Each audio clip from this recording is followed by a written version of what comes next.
Hey everyone, you're listening to 4Player Podcast, a weekly live show about video games. We hope you'll stick around for another year of gaming discussion, fantasy critic hijinks, and of course, general shenanigans here at 4Player. Before we start this episode, we want to send a thank you out to everyone who listens and give a quick welcome to any newbies. I'll try to keep this short because this is, and always will be, an ad-free show. We've been at this since 2008, so if you like what we do, please subscribe and leave a review on your preferred podcast service. Join us in our Discord at discord.gg/4player, or, if you're so inclined, throw us a couple bucks a month on Patreon. We record these episodes live every Tuesday night on twitch.tv/4playerpodcast, all spelled out, and episodes hit podcast services on Friday morning. You can find all the links you need at 4playernetwork.com. But enough about that, let's get started.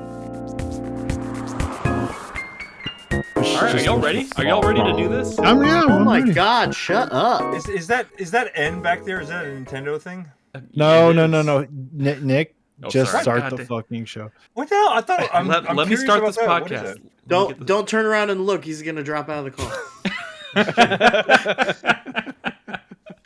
That's actually really funny.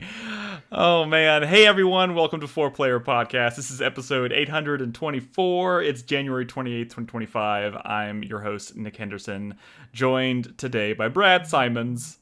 Yo. Christopher Guthridge. Hello. Christopher Davis. Good evening. And David Lau. Hello. How are Who? you guys? David Lau. Right? Yes. No. I said hello. Brad. Right. Well, I mean, forgot Brad, his last no, name. I didn't forget his name. Brad is. We're off to a great start. Brad's like throwing like wrenches in my introduction. Anyways, yeah, this is a surprise. This is nice. We didn't know David was going to be on the show tonight. It just kind of materialized. No. But like you knew within I was the last going to be on couple of a hours. Within the last couple of hours, it materialized because I guess I should mention this now. David, Brad, and I have been trying to record a Final Fantasy VII Rebirth spoiler cast for what feels like years, but we're going to do it. The game hasn't even been out for a year. Okay, that's I was being hyperbolic, but yeah, we're gonna do that. We're gonna actually get that done and get that out there for you guys to listen to here pretty soon. Well, that's my bad. 'Cause I was pushing. I was trying. Nick and I both hadn't finished it yet. And then I was pushing Nick to finish because I knew I wasn't gonna finish unless he was going to. It was the reason I finished that game. And the goal was to see if we could finish at the same time. Oh my god, this is getting gross. I saw that hand motion, David. Don't you fucking pretend. I was reaching for my drink. I don't know where my drink was. You gotta That's your reach excuse. around and grab. Okay. Okay. Anyways, here's the thing. I picked it up the day it came out, and I played a little bit, and I was like, it's Final Fantasy. Okay, whatever. And I just put it down. And then like the motivating factor was like months later, I get a text message from Brad, and he's like, "Hey, have you played Final Fantasy VII Rebirth?" And I was like, "No, I mean, I played a little bit. Why would I care about that?" And he's like, "Dude, Yuffie's like the best character, dude. You would love her." Okay, first of all, that's not what I led That's with. what he said. I'll show you the text message. So the whole purpose was to actually get David to play the fucking game, because I truly believe that any person who grew up playing Final Fantasy VII should play this game. And I knew David, it would be a real struggle with David to actually get through that game. So both the Yuffie pitch, but also the spoiler cast pitch was because you are very like goal motivated, right? And you knew, well, why would I play this just for like entertainment? That's absurd. But you knew that if you were playing it with the goal of being on a spoiler cast, you might actually get through it. And that's why we agreed to do a spoiler cast. How many hours did y'all take playing it? Just real quick. I know. We probably a lot. It was like 80, but 70 or so. Okay. And I close to didn't do 100. a lot of optional stuff. Really? Play the good Final Fantasies. So I did everything I could up to this point. That's insane. That's insane because that's why you probably hate the game. I did all the proto relics. We can't have this conversation now. This is literally the conversation we're gonna have when we do this. Every single blood. What's it called? Blood sport. Battle. Queen's Blood. Have you done any? Queen's Blood. Have you done any of the Queen's Blood stuff? Stop it, David. Literally, you can't have this conversation now. Nick, take it away. Okay, What's I'm our sorry. first topic? I made the terrible mistake of mentioning Final Fantasy VII Rebirth with David on the call. The point is, we'll get that recorded and we'll get it out there. But tonight, This is kind of our. I think this is kind of our first like regular show, more or less. Maybe not. Maybe we did one of those. The year? This is one of. Yeah, we haven't really done a lot of regular shows in a while because we did our award show last week. Go check that out. We did our fantasy draft at the beginning of January. So we're just gonna kind of hang out, and talk about some of the stuff. There's been some news. Like we're gonna talk about that Nintendo Switch announcement. We're gonna talk about all the stuff that came out of the Microsoft event last week, and we got some impressions tonight. In fact, wait, there's breaking news tonight. Maybe I'm not even aware of this. News. What is the breaking news? Break it. Sony Interactive Entertainment has a new president and CEO. Oh, And it is. let's kill him. Hideaki Wait a Nishino. Effective April 1. I'm sorry. Crispy's very inappropriate joke made me miss who the fuck. But Herman Hulse is still like in charge. You don't know. It's just some Asian dude. It's like Yakuza when they like when they introduce you to the new Yakuza chairman, and you're like 2 minutes later, like, what was his name again? That guy. It's Yeah. so real. Oh, by It's the so way, real. Hey, Did I finish my story where I bet my friend $1,000 he couldn't get through all the Yakuza games in 1 year, and he that is started a pretty from good story. 0 and 1, 2, 3, 4, 5. He got stuck on 6, and it was like the last week of December on 6. He probably could have It powered was for through it. $1,000. No, he didn't and make he it couldn't do 7. He didn't make it. Well, 7 might have been like Seven's a second win. Yeah, different. So we're Wait, excluded. But you knew that was going to happen. You Important destroyed question. this It man. was great. It was. I was laughing at him because he was like on Yakuza. He says Yakuza 5 is like the worst one. It's like the most sluggish one. He's like, I have an important question. Was this like an actual bet where it's like if he wins, you give him $1,000. If he loses, he gives you $1,000? Well, he wasn't gonna like. It was just a one-way David's bet. literally the devil when it comes to these bets. He knew I was never going to finish Blinks the Time Sweeper because that game is fucked up, dude. The game is fucked up. It's awesome. I actually went back and beat that again during COVID. This. I was like, I haven't played that game. That was a choice you made. But no, but willingly. now I'm even better at it. Of Like, when I sound played it- mind and when I- body. When I played it in college for the first time, I didn't like you. Have y'all felt that y'all have gotten better with games? Games? Like playing Yes. them? Well, Yeah, it depends on the kind of We're game. slowly I suppose. dying, David. Sometimes you think that because I'm beating like fucking Elden Ring bosses and shit, but then you go back to play like some shit on like the NES and it was fucked up, man. That stuff really was harder, and it kind of makes you laugh at the stuff that people consider hard now. Like I'm playing Donkey Kong Country and it keeps popping up. Do you want to like skip this level and use this tutorial thing? but it's We're going to talk about Ninja Gaiden tonight. artificial? We're going to talk about Ninja Gaiden tonight. I felt that way back when Ninja Gaiden came out and everyone's talking about like on How Xbox. hard it was. And everyone was talking about how hard it is, and I'm like, "What are you talking about? The NES I Ninja remember. Gaiden games are so much harder than this." I think Brad and I were Yeah. friends at that time, and he was like, I remember talking to him, and he was swirling his wine glass like, Ninja Gaiden isn't even hard. It's so easy. I had to turn the game up in order to make it difficult. Wait a second. Literally, Back the fuck up. telling Are a you story. saying that David did the whole Devil May Cry 3 is easy thing before I did it? No, No, he's saying I did. I know. That's what I'm saying. You did the thing that you're constantly making fun of me for. No, but he's also making shit up. I never turned No, up you the said it was. difficulty in You Ninja Gaiden. said it was super easy.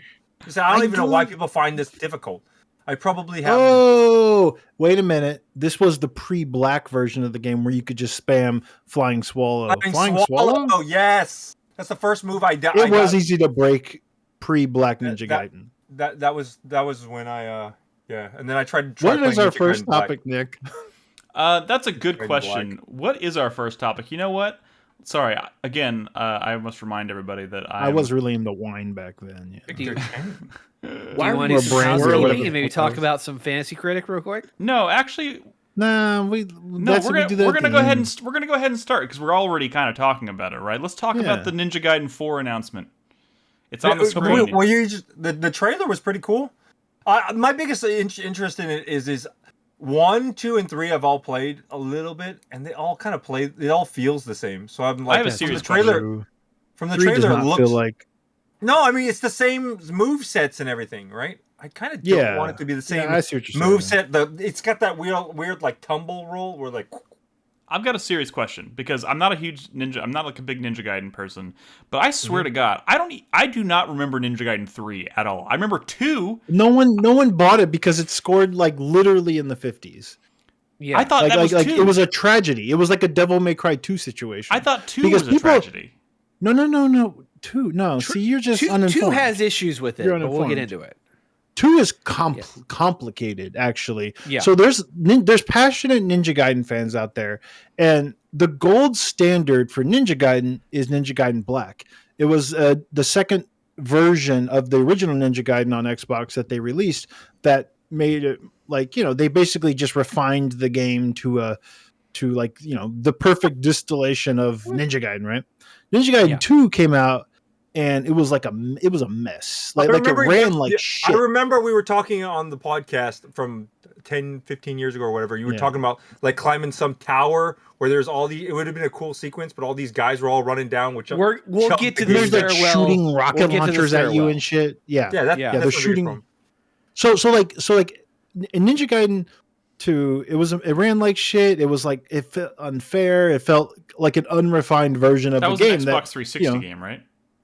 Yes. Yeah, Xbox 360 game. But then when it came out from PS3, they did the Sigma version, right? But that wasn't just a new version of it. Like, they changed a lot. Yeah, there's like co-op in it too. To fix like the performance and stuff, they dramatically reduced the enemy count, but they raised the enemy health. That's like one of the controversial things they did, among many other things that Sigma did to really change Ninja Gaiden 2 into a new version that runs better. They removed a lot of the gory stuff. Like in Ninja Gaiden 2, you were constantly like slicing limbs off and they were going flying and stuff. Yeah. They removed that stuff from Ninja Gaiden 2, again, maybe to make it run better, but like a lot of very controversial changes. And since then, the fan base has been divided. There's some that say like Sigma is like you are not even a Ninja Gaiden fan if you even respect that game a little bit. Like they're divided, like seriously divided. There's some people that are like, you got to mod the original Ninja Gaiden 2 because that's the only way to have that pure Ninja Gaiden experience. In this new one that came out, that was just announced, they're calling it Black. And let me tell you, it's fucking controversial because if you summon the name Black and attach it to a Ninja Gaiden, it means something. Important.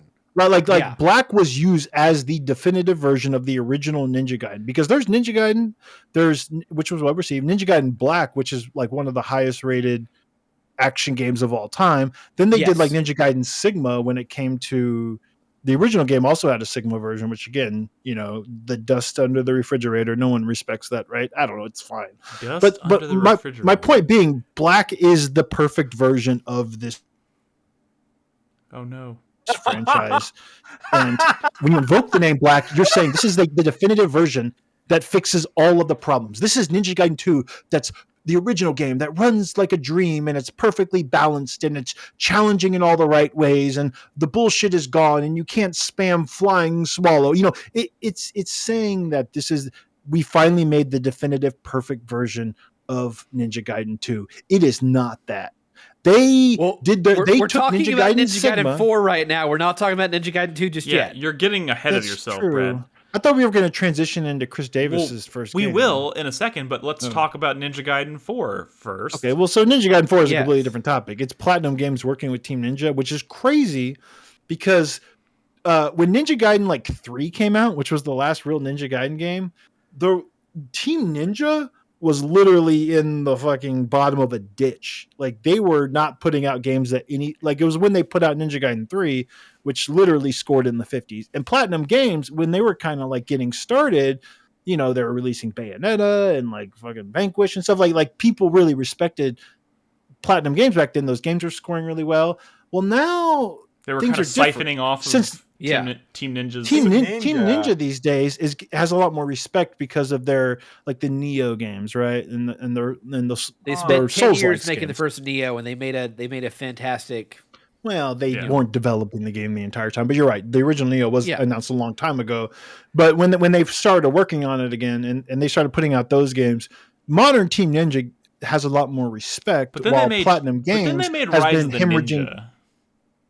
Rise of the Ronin. Sorry. Rise of the Ronin. I can't even get the name right. Yeah.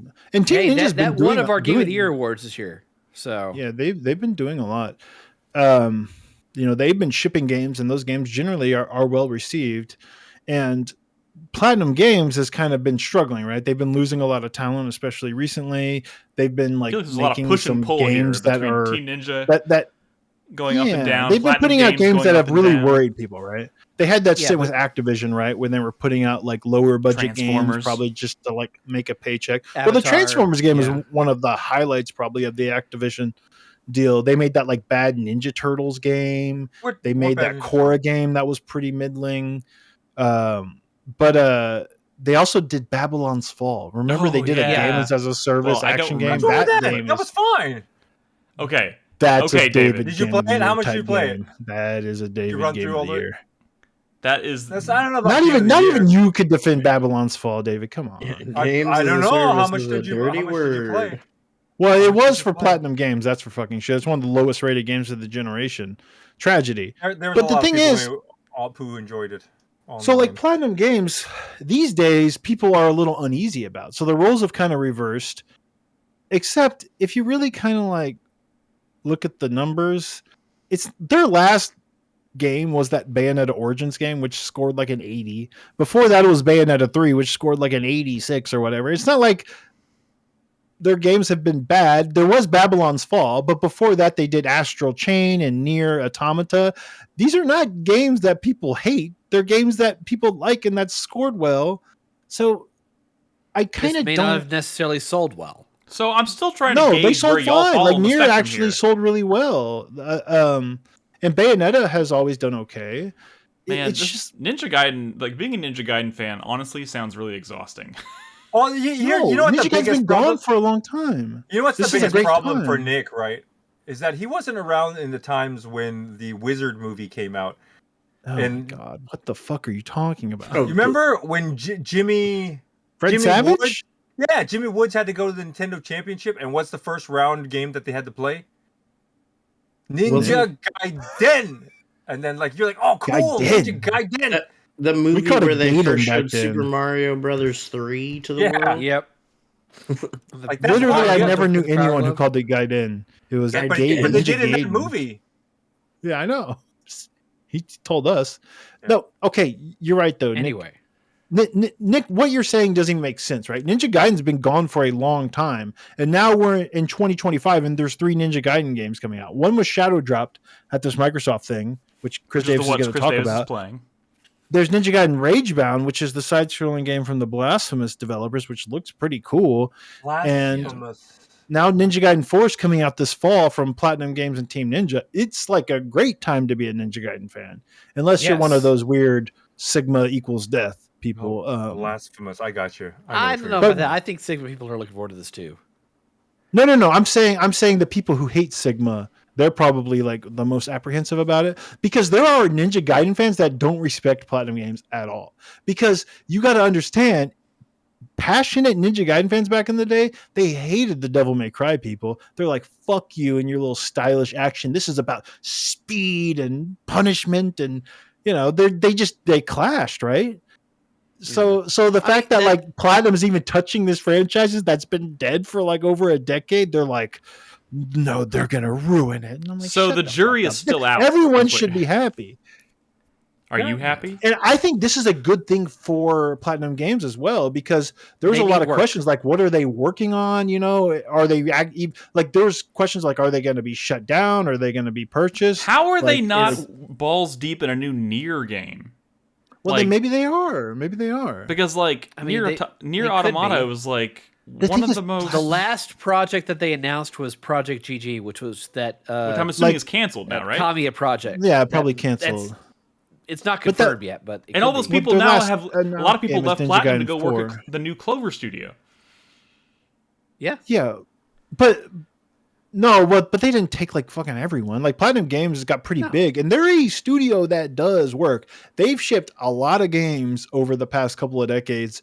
And did you know that like the last thing that released that they were attached to was that Grand Blue Relink game? They did a lot of work for that game early on. True. They also worked on Final Fantasy Fantasy 16. system. A lot of people don't even realize that Platinum Games worked on 16.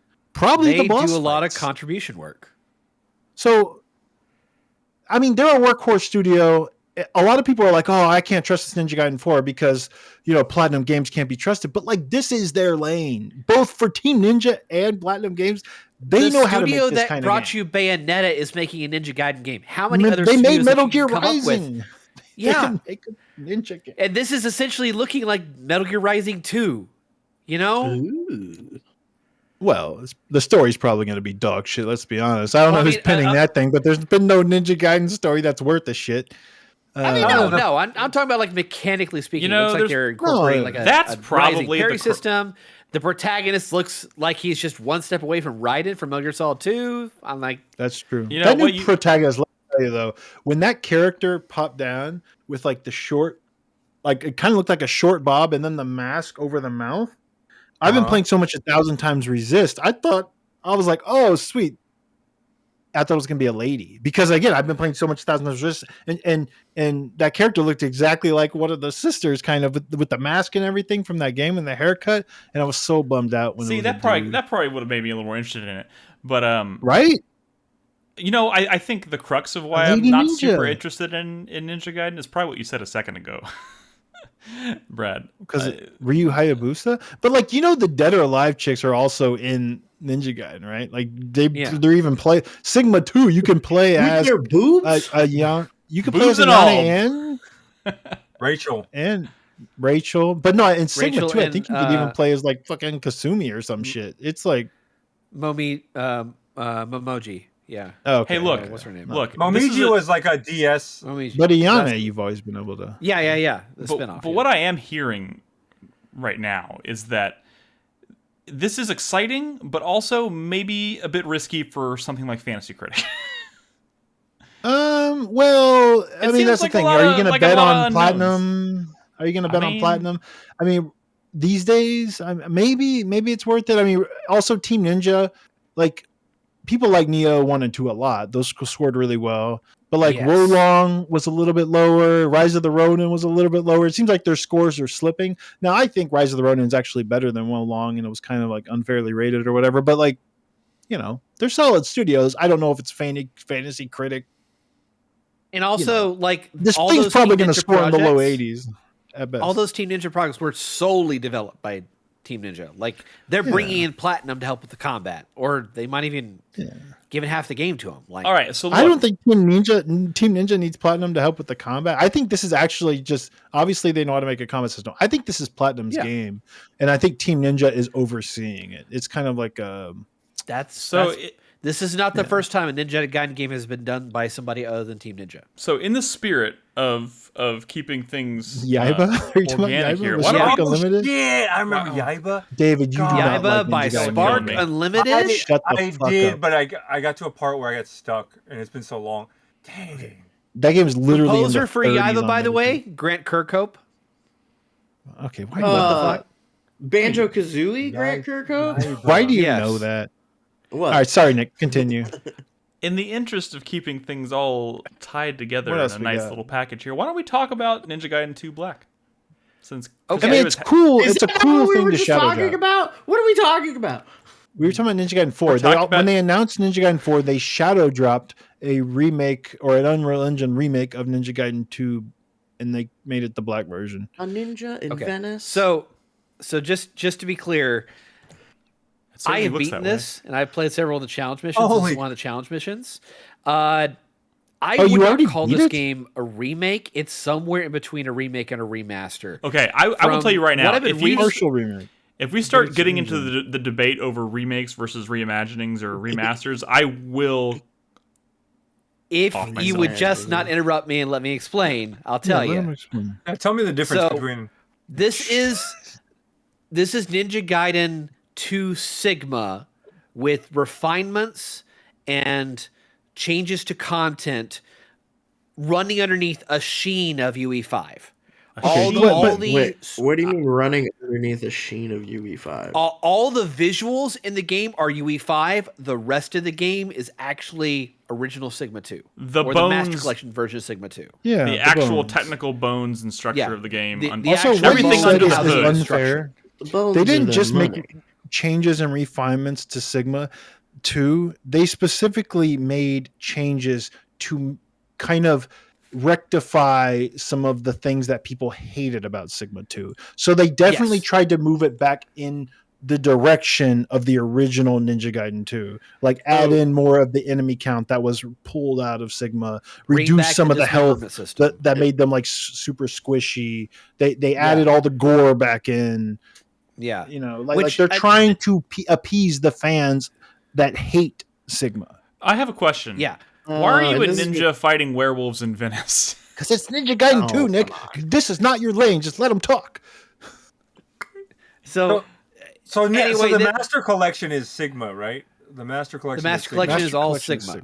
I should have bought it. So the thing about this, calling this game Black, is disingenuous because it's not offensive, but it's basically you're calling it Black because you put back in the dismemberment system and kept everything else basically Sigma, but you also cut out content from Sigma.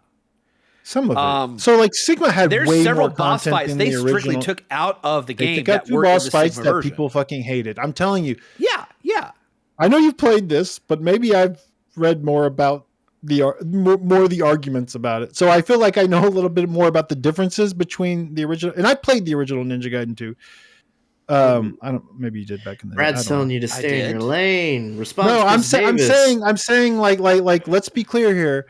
Like they did a lot of work to try to appease fans that didn't like Sigma. Like they made the enemies less of meat, but they reduced some of the health. They added more enemies back in. Like that was specifically to not. They didn't want to just improve Sigma. They're moving in a direction. So if I'm following along, they said they blacked it, but they didn't actually. They only partially blacked it. They graded it. Yeah. What the fuck? Okay. But like honestly, I think they've 20%. reached like a happy medium because you got to understand that like there are fans of Sigma who hated the original Ninja Gaiden 2 because like they're like, oh, there's way less enemies in Sigma, and they're like, yeah, that's because it was fucked up in the original Ninja Gaiden 2. You be fighting like 18 dudes, and there'd be 10 guys around you shooting fucking rockets at you. It was like unfair, balls hard, and some people fucking hated that. So like when they took a lot of the bullshit out, the nonsense out, like some fans were happy. Not all of them. There's a divide. Bullshit likers. You do think that's bullshit, right? Because that's what I remember specifically of 2 and of 3. Yeah, it's always two, you run into a big courtyard, 3 guys run at you, and then there's like one rocket launcher guy here, one rocket launcher guy there in the furthest corners of the map, and they're just like shooting at you from the. So check it out. So like here's that scenario, right? Ninja Gaiden 2, the original. You go in, it's running like shit, of course. Fucking 5 dudes pop out, and you're like fighting dudes, and then the 3 rocket launcher guys, right? Sigma comes out, you run out, it's 3 dudes, and there's no rocket launcher guys, and the 3 dudes have way more health, and you're like, okay, this seems fucked up. There was like way more dudes before. This game puts in the 2 regular dudes, but leaves out the rocket launcher dudes, which I think is like a happy medium. I mean, there's still rocket launcher dudes, but what I'm saying is like, I think the happy medium is the best way to experience Ninja Gaiden 2, probably. So I'm still confused. They took out bullshit. It sounds they added some of the dudes back in, but they still tried to keep it less annoying. But it sounds like you're saying this is a good thing that they called, but it's just that they called it Black. No, I'm saying what makes the name, a problem. Calling it Black was just a way to like appeal to all Ninja Gaiden fans. But it was a little disingenuous, but it's cool, but the right? thing is, you're making it sound like Ninja Gaiden Black is like a long-standing tradition of being gaming perfection. But other than Ninja Gaiden Black, what other Blacks were literally there? just referencing that one single game, which is almost unanimously considered the definitive Ninja Gaiden experience. But now it was a super smart idea to call it Black 2 because it immediately like got people's attention. Like it means something. It's like it's like if they released God, what's an example? I mean, like if they released like Persona 5 Golden or whatever. No, if they would have called this game like Ultimate Sigma 2 or something like that, it would not garner nearly as much. People would just be like, what the fuck does that mean? I don't know what that means. Just means Black immediately invoked something. And that was a good thing. Black is an important subtitle in this context. Well, do you like that it being said with the combat, I beat this game. I played on normal because I just wanted to see what their baseline experience was. Some people are complaining it's too easy. It was surprisingly easy. Like, so that's one of the complaints about easy. this version, right? Yeah. Is they reduced the health pools from Sigma to make it more like the original, but they didn't add in enough back of the bullshit enemies. So now it's just like, well, these are just less guys that are easier to kill now. So just boss playing a harder fights to difficulty. me felt super quick. I was finishing bosses really quick. Like, it felt like the cinematics for their introduction and outros took longer than for me to fight them. I see. Like, it's like I mean, in a game like this, like, that's not what you want to do. You want to have a climactic fight. What level is this in regards to the game? Because I played this Ninja is a Gaiden challenge 2 level. early on. Oh, this is just the challenge. Yeah. So you don't have like. Well, this is a challenge version. Okay, so basically the challenge mode takes this. The challenge mode takes the single player levels and just adds like a counter to them. Okay. So it is tracking how well you're doing with your score. And all that. But so do you actually play in this setting in Ninja Gaiden 2? Yeah. Regularly? You're in like an outdoors. It's bizarre. Yes. There's like a crazy setting. You're fighting werewolves, and it's not just werewolves. They're like a people of werewolves, and there's cutscenes where they're like, "I'm the werewolf king, and we gotta kill this ninja." You know, it's like stupid. Oh my god. That's the reason Nick doesn't play this That series. is exactly that's the the reason reason people should like this series. Nick was, that's. I'm a man of refined storytelling taste. Don't let him sell you that bullshit. That's ridiculous. It was a bridge too far for me. Can I ask you this? Because I do think we need to like hit the bigger picture and kind of move on. Chris Davis, one, did you enjoy it? And two, do you think that like if Ninja Gaiden 4 is like very much this formula, like an early 2010s formula, like a 2008 game or 7 game or whatever when this shit came out, if it's just an 8 hour, how long did it take you? Get the question out, Brad. It took me like 7 hours, really. So like, if Ninja Gaiden 4 is just another one of these, will that satisfy people in 2025? Because the game has changed and games have changed. I definitely think Devil May Cry 5 was this though, right? See, I wonder, like, will Devil May Cry 5, when that came out, will it still impress people just being another Devil May Cry game, kind of back to the ones that people liked, right? And it did. That game scored extremely well. People love Devil May Cry 5. Except if you're talking on a macro level, Japanese, Brad, then you got to understand that they also release like series long sales numbers. And across the 7 different versions that you can buy of these 3 games, they've only sold 7.5 million copies. So like, there is appetite there. It's ancient history, anyways. I mean, yeah, but I mean, it's not going to sell like crazy numbers. It's not going to sell crazy numbers. I'm saying crazy, like, I think it will satisfy people. I think people will enjoy it. They have to get some balance changes going. That they have to take a look and not use Ninja Gaiden 2 Black as their baseline or 3. Because, I can tell you that much. Or 3. Or 3. You know, 3 has some design platforming stuff that should not have ever been in there. No, 3's a bad game, but there are Ninja Gaiden fans that say that Ninja Gaiden 3 Razor's Edge combat is peak Ninja Gaiden combat. Yeah, they're talking like it's transcendent. Yeah, it's. I don't believe those that. people also say the same thing about Devil May Cry 2. No one says that about 2's There's strange combat. people out there. No. Nobody says that about 2. But I mean, there's things you have to remember. This is a game from 2008. It's got 2008 sensibilities that it's only been modestly refined in the decade and a half since. Yeah, so you have problems with the camera. You have problems with AI balancing and loads of enemies and whether that actually contributes to enjoyable fair fights, which Ninja Gaiden is. It's an old game. This game was fucked up back then too. This didn't score like Ninja Gaiden 1. Ninja Gaiden 1 and Ninja Gaiden Black, they're 90 plus games. This thing was like low 80s. Yeah, but I don't. You really think Ninja Gaiden 1 was that good? For its time, I think it was. I really believe that. Yeah. And I think 100%. There are aspects of it that still hold up, like the speed of the combat and the fact that what I liked about Ninja Gaiden is the enemies aren't like they don't necessarily wait around, like they do in a lot of other action games. They design other action games in a certain way to like where they kind of like hold back, right? I even noticed it in the Platinum Games developed Ninja Gaiden 4, enemies kind of holding back. You notice that in Ninja Gaiden 4, the new character has a lot of charge moves that take a long time to charge and they hit a lot of enemies. You can't do that in the original Ninja Gaiden. You get fucked up because enemies won't wait. And I think some people like that and respect that because to compensate, you can move really fast. You have a lot of tools to like kind of keep up with them. And I think that's that sort of energy people liked about Ninja Gaiden. Yeah, he just did a charge attack. Yeah. But if the Ninja Gaiden 4 trailer, you're like charging up for like fucking 8 seconds and doing a big long slash, you get fucked up in this game. Yeah. But whatever. I mean, we'll see. What they definitely need to have a standout element to it, which I think they've already done with what looks to be the pairing system they're working on. But I think that they could keep this dismemberment system or some amalgamation thereof. And was there dismemberment in the trailer for 4? I could have sworn I saw that. If it is, I think it. If it's not, that's going to somebody in chat can confirm whether the trailer had dismemberment. This shit better not be rated T for teen.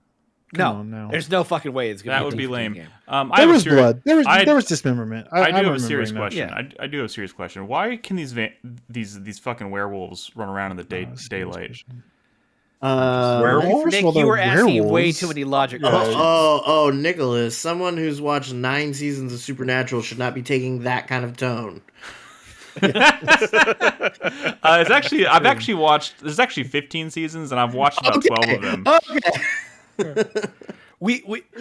Nick, we have a Japanese ninja running on water in quote unquote Japanese Jesus Disney Epcot, Italy.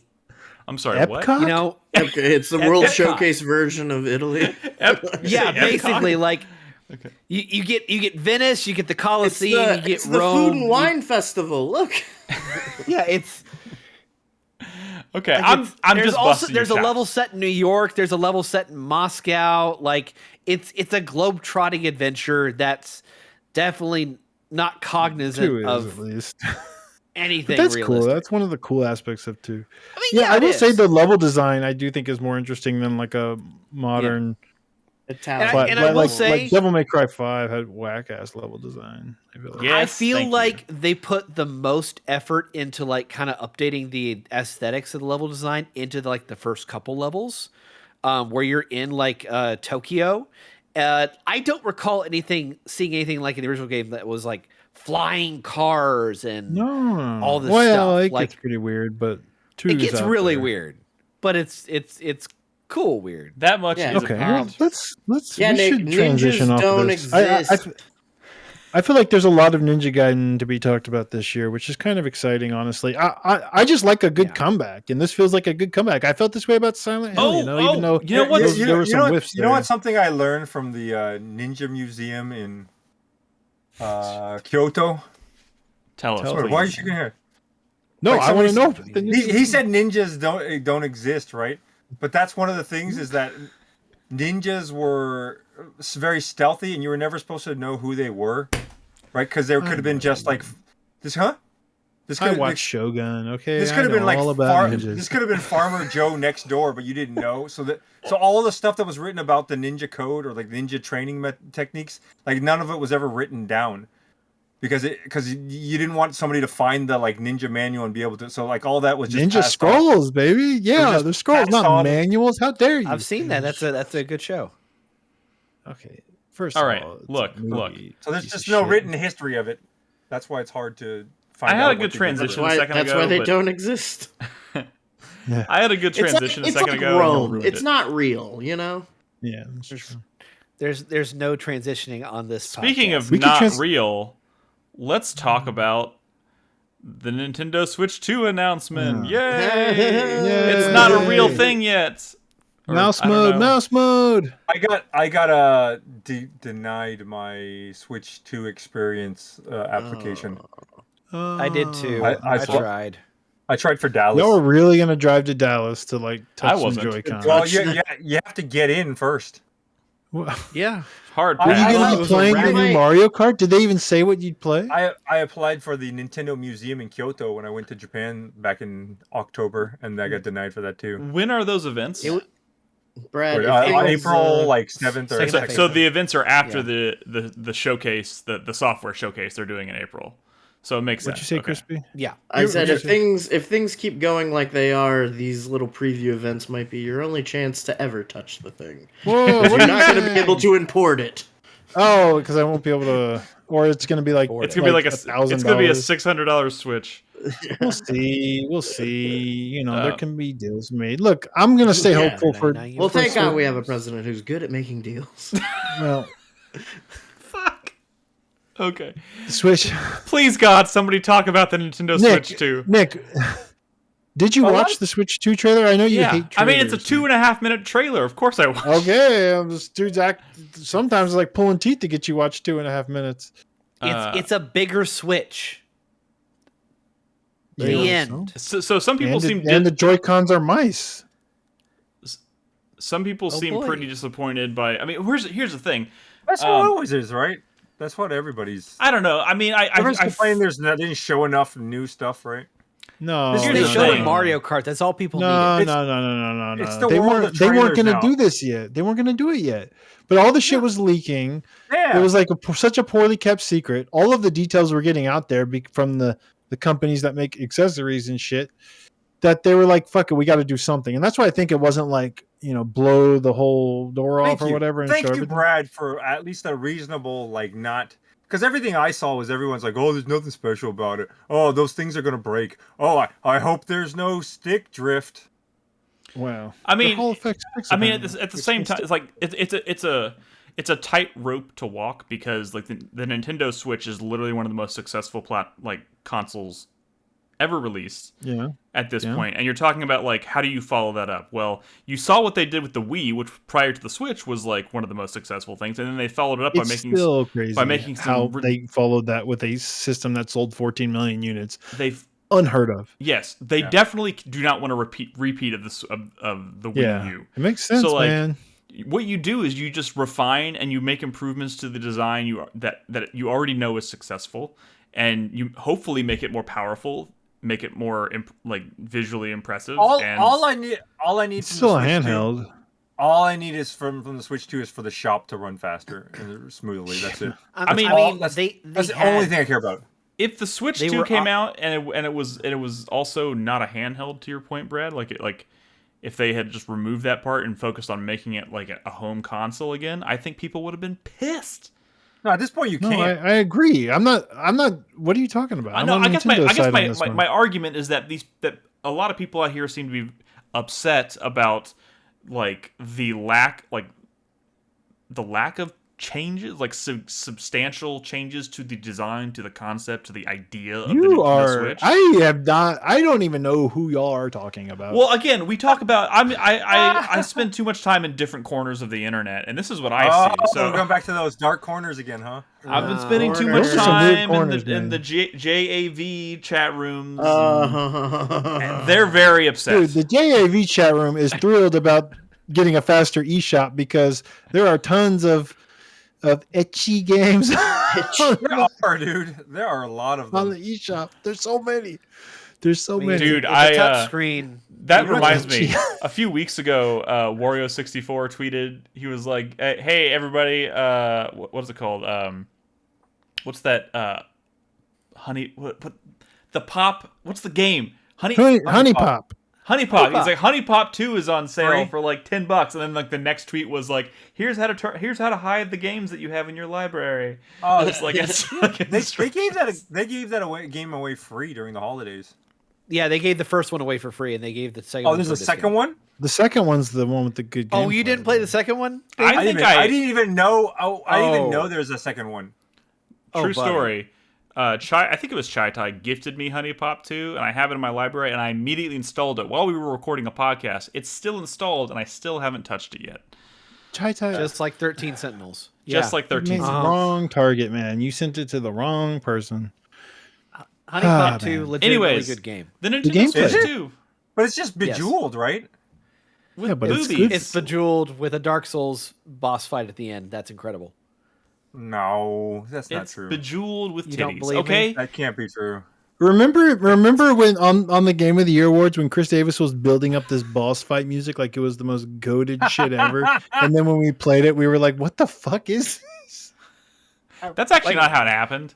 No, what happened? You have to understand in context, Brad. Like we're talking about a fucking Bejeweled clone about. Listen, That's fair. Listen, I'm not gonna. that's not how that I'm happened, not gonna Brad. give you stuff you can use on a soundboard. Wait, what was this? okay? How did it refresh my memory? What happened was he said we were doing our soundtracks of the year. Chris Davis says Elden Ring or Shadows of the Erdtree, and we're like, oh, okay. So he picks this very specific song, this boss fight music from Shadow of the Erdtree, and then we're like, okay, we're gonna play this track, and he's like, and then he basically says, this is like the only track on the album that I actually like really like or care about, and we're like, oh, so it's your favorite track of the year? And then he's like, yeah, I like about like the first half of it. No, I remember that. I was talking about from a couple years ago when he actually. So instead did of have picking that. it like his favorite soundtrack of the year, he picked his favorite half of a song from a soundtrack that he didn't even. That's care true. for He was much. like, well, the first part of the song is good. Man, some of The you rest of the song sucks, and I know? haven't listened to the rest of the soundtrack. Yeah, sure. That either means that he didn't play any games with good music, or he misunderstood the assignment, which I don't I didn't buy for a remember. second. Yeah, who actually remembers all the music from the games they play during the year? I do. Dude. I do. Okay, not I all, but like if I remember it, it must have been pretty good. I remember I don't how it know, makes me man. feel. 1,000 Times Resist, man. How many? Remember the bangers? Le motif. It sounds like we've moved on from the Nintendo Switch 2. There's not much to talk about because there's we've not only much seen a to talk about. 2-minute video. I am Well, a little I shocked have that we're I not have a going to question. see the games until April. That makes me think that we're not getting this Till holidays, Switch right? until the Dude, I'm earliest summertime, right? Dude, I'm guessing June. I was hoping that they would show the games now and we'd be able to buy it By in April. March, right? So Yes. yeah, Oh, that's what I was hoping too. That was what I was expecting. I need this thing badly. I They want it don't- badly. Why? I'm so ready to let the Switch One go. Oh well, for because of me, it's performance. like Or you're gonna no. give it to I your mean, kid? yes, of course that it's part of it's my kid. Yeah, You hand me It's- down. And, no, Henry, he loves playing like fucking Minecraft, right? Loves his Minecraft and loves he loves Goat Miitopia. Simulator. He loves Miitopia. Every time The I get motherfucker online, Brad is can't even logged on to read well. Goat Simulator. And he loves Goat Simulator. But he has a Switch Lite. And he wants to tell me all about and show me Minecraft, and he's like moving it around and like he's trying to show me stuff, and I'm like, I can't, this is infuriating. My old I want eyes him can't see. I want him to be able to put it on you can't connect it to the TV. So the whole family can Oh. enjoy him playing Wait, some so- Minecraft. Well, So I want to give him my regular Switch so he can play his games and show the rest of the family instead of like a crazy person, trying to show saying, me on Daddy, his can I show you this? he just keeps crazy, moving it guys. around. He crazy for trying to show Brad video games. No, I want to see his creations, but I can't because it's a tiny screen and he won't stop 'Cause he's- fucking moving. Because Well, half the why'd time you buy- why'd when you it happens, he doesn't have his spectacles on him. Yeah, why'd Also, you buy him a Switch playing Lite in the first multiplayer place? games is Why'd you buy him a Switch Lite in the first place? well because he's 7. He's I think it was 6 when we Not ready bought for it. the responsibility. Yeah. No, he was just going to destroy it. We have this like huge foam thing that it sits in, and shockingly, he still hasn't destroyed it. But But can you use the dock with the foam thing? No, but you can't dock it. It's a light. Oh, I guess that makes That's sense. Yeah. yes, there we go. That's the problem I have with it. I think Nintendo's still fucked up for not releasing like a little cable that you can like plug in the fucking thing Well, there are cables and stuff. There are like little ones. to make a Switch Lite appear on a screen. I'm not with Switch Lite. I'm saying, but just the Yeah, Switch itself. And also, like, Wait. I understand I'm not the target market for this, that's a huge part of this. But I'm still kind of. It's like, it's just as shocking to me that they made a 3DS without the 3D effect, and then they went and made a Switch. Well, that they you called can't it a dock. 2D. I They called it a know, 2D. and it's just. That's clever. Do you remember when we were at E3 and they brought out the 3DSs? The ladies, right? Yeah, and That they was had the it, like, last strapped to time their- I saw Yeah, a booth. It they were seemed wearing like the magic. belt. That was the first time we ever saw 3D without glasses. It literally seemed like magic. And to be fair, We I were don't think I've drinking the seen. Kool-Aid hardcore. I mean, It was to this crazy. day, that is still the best version of Legend of Zelda: Ocarina of Time. Oh man, they haven't sure. re-released that, huh? Yeah, well, I because of still the touchscreen. Yes, right? because of the touchscreen. Because it makes the right. water temple great. Yeah, But- of course. And a lot of things are better. The- Okay, the best when are we official gonna talk about release Lorn's version. Lure? Not Have you heard about next. this game called Lorn's Lure? I had a follow-up question on that one. Okay. Chris Davis, what was the last Japanese game that you played all the way through? Damn. Like Japan I feel like I game. dodged You're this like, question. He's asking for your I'm cards. interested because he's He's always asking playing for your these. papers. He's always playing these weird games that I like. Blue Reflection is on one of my like lists. I have like a list of like 10 games to go back and beat that I've been saying that I'm going to go back and beat. Guardians of the Galaxy was one of them, so I beat that this year. This year. Oh, Actually, you know what? I mean, literally 48 like hours ago, it was Ninja Gaiden 2 Black. Yeah, he's just literally. But like you And know, that like a counts to you, weird Brad? That Japanese fucking little counts? RPG. He means anime, Chris Davis. Yeah. What's the last fucking? What was the anime? last Trying to 13 think, Sentinels you kind you of played? blindsided me here. I mean, Unicorn Well, Overlord. you can think is the about. You last can let me 13. know later on. Unicorn Overlord, yeah, that's one of them. Ah, No, that's good. But I You can't- played that let's one, not- Oh Harvestella. Did you play Harvestella? no, I played Rise of the Ronin. That's not what he's talking about. He's talking about like it's the guy. You know, it's got to have like a schoolgirl in it or something, and it's got to be like at a 70 on Metacritic. What's the last one of those you played? 69 is better. 69 is better. A 69 preferable. Then the zone. The lower the don't better. know. honestly. Because it's not. Let me just get up- back to you. It's just not in the 70s yet. It's just barely below. He does play that shit sometimes. Who? Yeah, I Davis? do. Chris Davis. Yeah, sometimes No, I want I know, something that's why I very, very, asked very him. different. That's Well, why I y'all asked go him, but easy none on of Chris you other Davis with guys- this shit. None of you other guys are going to be We go playing easy any on of that Chris shit. Davis. Meanwhile, I'm I over should've here having to expected this. prove that I'm not a racist. Yeah, and you failed to And I do failed. so. Failed miserably. Yeah. All you had to do was finish highly rated games, a few of them. Yeah. Anyways, Yeah, did he Let- finish any? Yeah, dude, I he got finished within the like most 3 obvious points. ones. We don't which need ones? to relive this. He got close enough that it seems like he didn't make it out of spite. He couldn't get through Metaphor. I'm still playing Metaphor. I was playing Metaphor a couple days ago. I'm but playing Metaphor's long, dude, and that game is. No, that wasn't it. But the point to the was hall, here when no, Metaphor no, came no. out. Metaphor Yeah. came out. Mhm. He chose to focus on Stalker and Indiana Jones and a good old boy Western games and put down Metaphor. He could have just kept. You're going with literally Metaphor. talking about one of my most anticipated games of the year, and you thought I was just gonna ignore that Stalker? to prove to you that I'm not a racist. Yes. And why was Metaphor not one of your most anticipated games of the year? Because I don't play a lot of Japanese RPGs anymore. I thought You did. played Persona, right? I did. I knew he was going to be in trouble. I knew he was going to be in trouble because the first Japanese game he finished this year was Persona 3, right? He finished it, and at the end, he was I'm like, proud of myself. yeah. Nick's Pretty just good, ahead of the pretty good. curve. He's just embracing the Right? Chinese I future. feel like you are. Now, allowed let to- me ask you, Nick, David, I know you probably know a lot of Persona fans, and they're like, you know, fucking, they go to the mat for that series, right? Like they adore that shit. He finished a Persona game and was like, yeah, that was nice, which told me that he actually, you know, he didn't feel about it the same way that these other Persona fans feel about it. Is that the only And I way knew it he was gonna matters? be in trouble. It only matters if I like. No, fall head you over got heels the in love points with for it. that one, but I knew Metaphor was going to be a problem. But I think it's about the Japanese themes of the friendship and working together and not being No, alone. It's the you want to know what? Lame-o. God damn it! I don't even want to get into. Never mind. I'm not. What is it? No, I'm not doing. I'm not falling for this Just say bullshit one thing you hate about Japan. I'm with Nick. You know, about Japan. Shut the fuck up. Japan's too aligned with the Western superpowers. Like You their time's done. have no interest in Tokyo Mirage Sessions, right? Mirage No, session. he will literally die Super Megami before he Tensei. plays that game. Brad's right. I would literally die before I played that. That is so good. Which Tokyo it's Mirage crazy, Sessions- right? But you know what Nick said? I made this list of Japanese games, and all year long he was like, "But I played Stellar Blade and I played Wukong. That's close enough."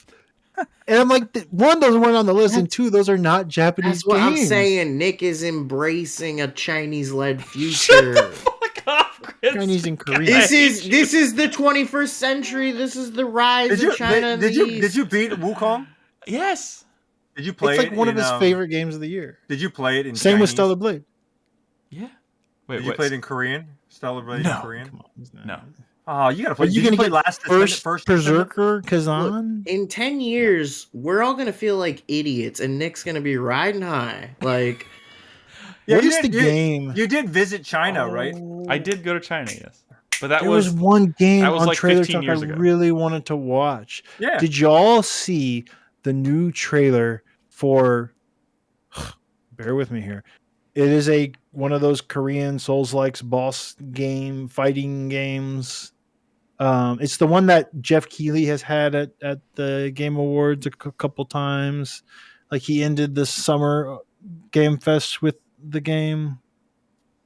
The one that looked like where you Chad? Everyone, he's like, no, it's a real game. They're not mashing. This is a real game. Phantom Blade? Phantom Blade. Phantom Blade? Phantom Blade Zero, I think is what it's called. Bad name. Phantom Blade Zero. Yeah. There's a new trailer for that of course is just a boss fight because I think all these games are just, corridors and bosses, whatever. It actually looks fucking cool. It looks fucking cool. And I'm like, yo, Nick is gonna have another Korean game under his belt, I bet, when this shit comes out. I want to watch that I go trailer where the good games take me, bro. It had a really cool boss design. I go where the good games take me. And just Wow. lately and that just hasn't not been made in that little island. Those little islands out there. Whatever. Can we talk about Lorn's Lure? For the record, I love Metaphor Fantasio. That's not true. I just didn't finish. What the fuck are you talking about? It's not true. Love, L-O-V-E. Yes, love. L-O-V-E. I love that game. If I didn't love it, Brad, I would have dropped it ages ago. That's not. You finish games. Brad, I'm like 70 hours deep I'm 70 hours deep in Stalker 2. It's an enormous fucking game. And one of my most anticipated games of the year. So like it's just slowing me down. It's just slowing me down. But you still haven't finished Stalker? No. Did you finish all the Stalker trilogy stuff? No. Because that's on sale right now. I'm thinking about picking it up. Oh, Nick. By the way, did you beat the Metro game? This is a new year. Do you want a new list? What happens if I fail it twice?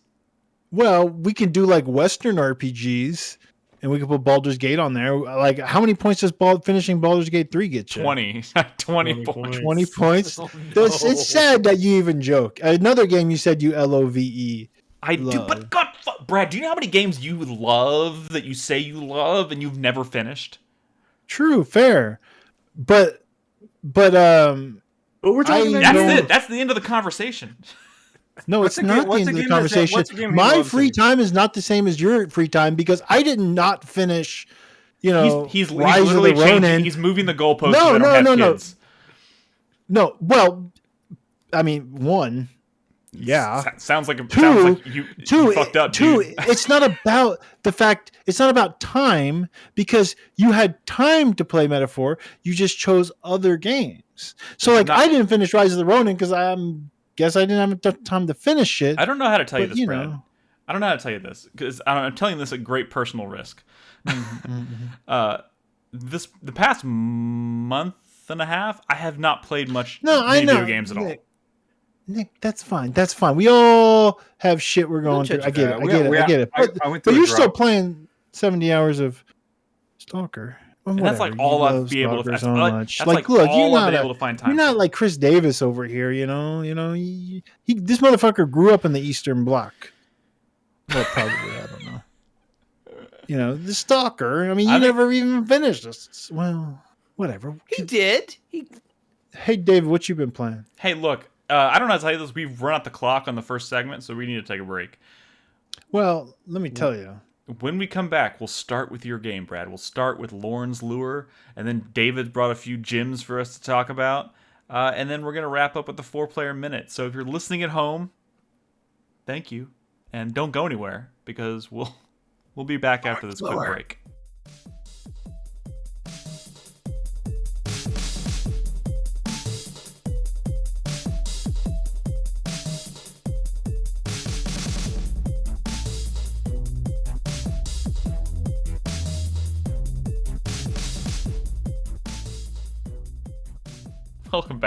Welcome back to the show. As I promised, Brad, good old second segment Brad. Segment sucker over here. Second segment sucker brought the hot new title, Lorn's Lure. Lorn's Lure came out 1.0, and let's fucking go. Well, I don't even think it was an early access. There was like a demo for a long time. Maybe it was an early access.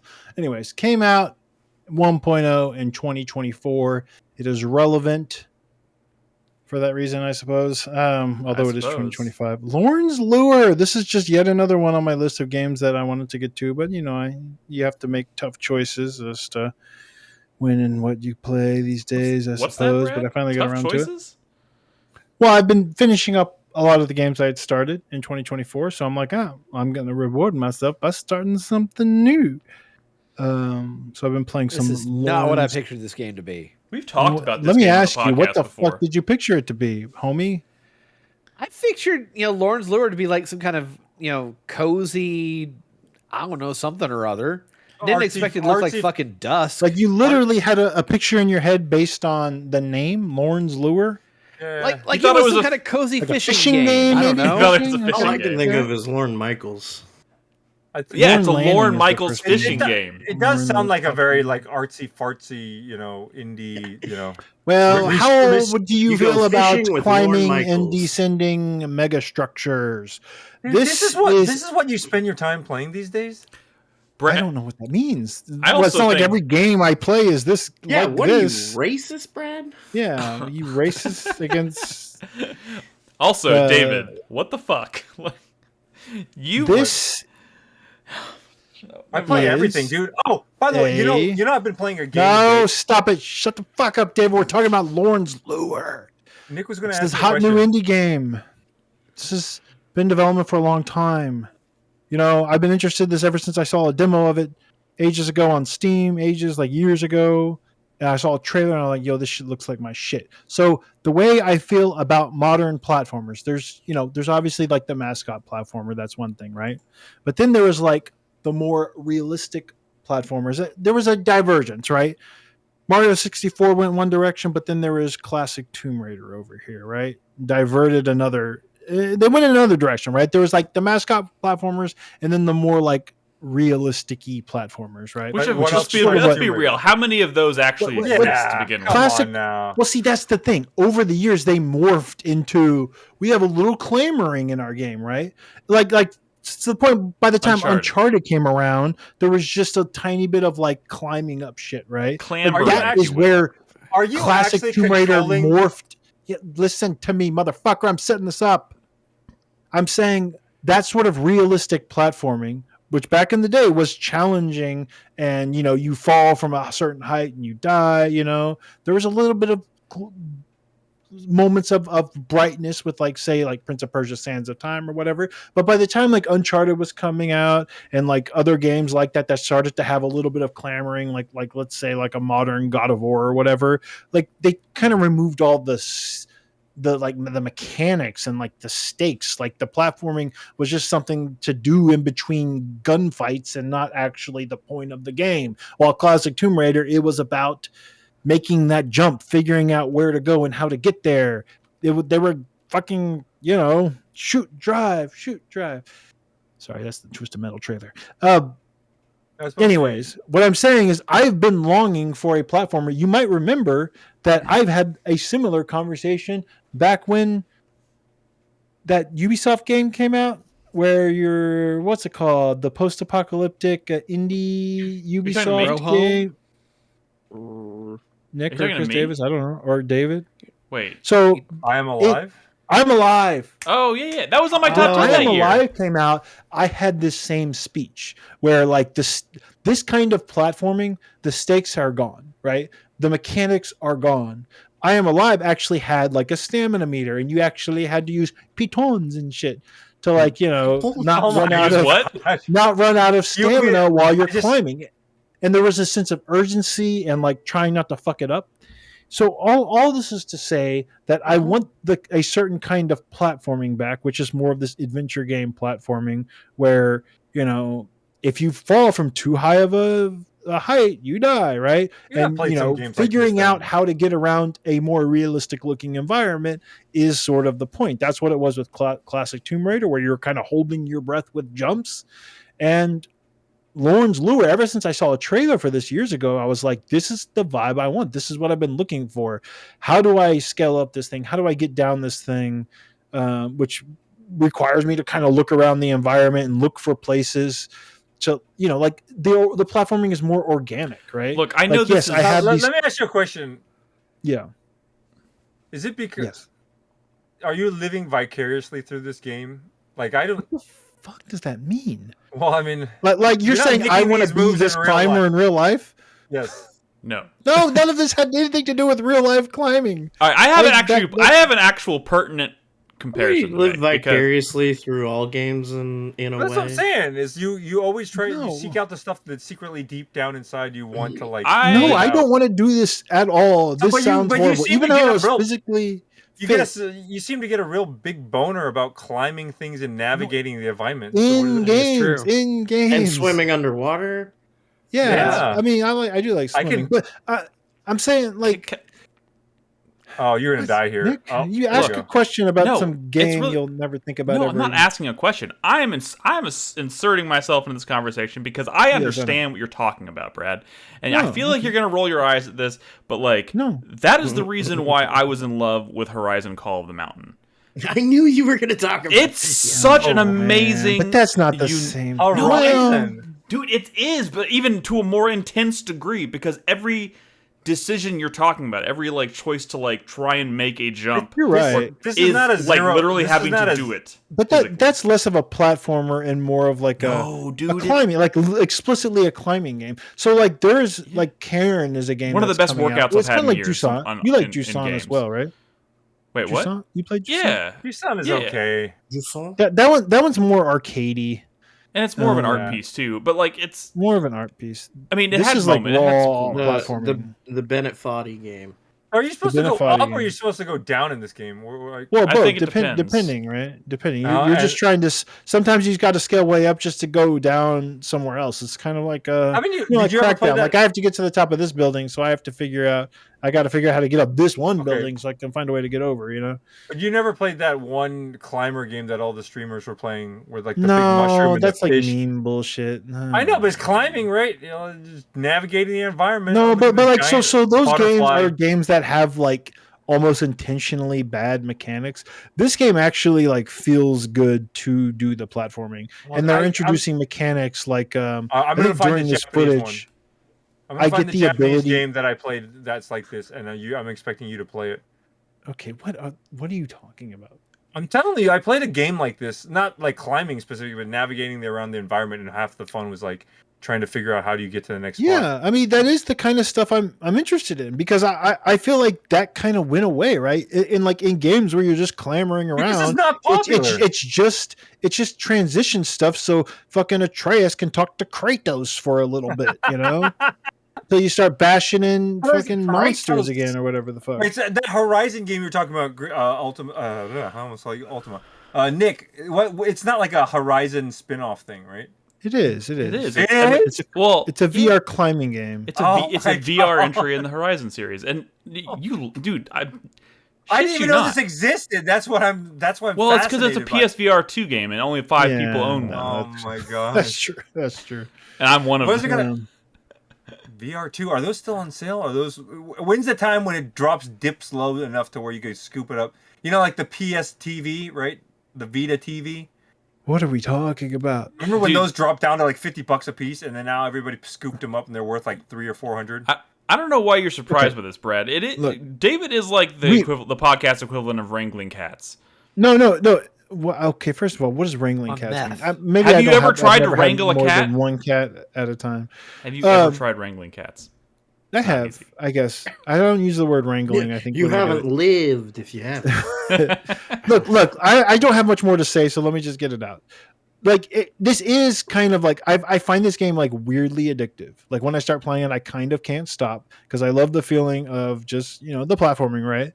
But also, I think it has like the sense of scale, like these megastructures or whatever. Like it's like I don't know.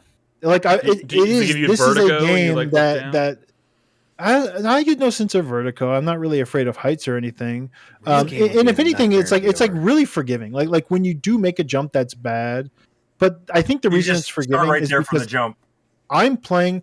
So when this game came out, I was looking at the Steam reviews, and I always had it on my wish list, but it was really divisive. Some people it's like, yo, this game is capturing something that I've been wanting, which again is the stuff I've talked about. But then there's these levels that are like timed, and it's so fucking infuriating, and the checkpointing is so bad that like I actually made me hate this fucking game.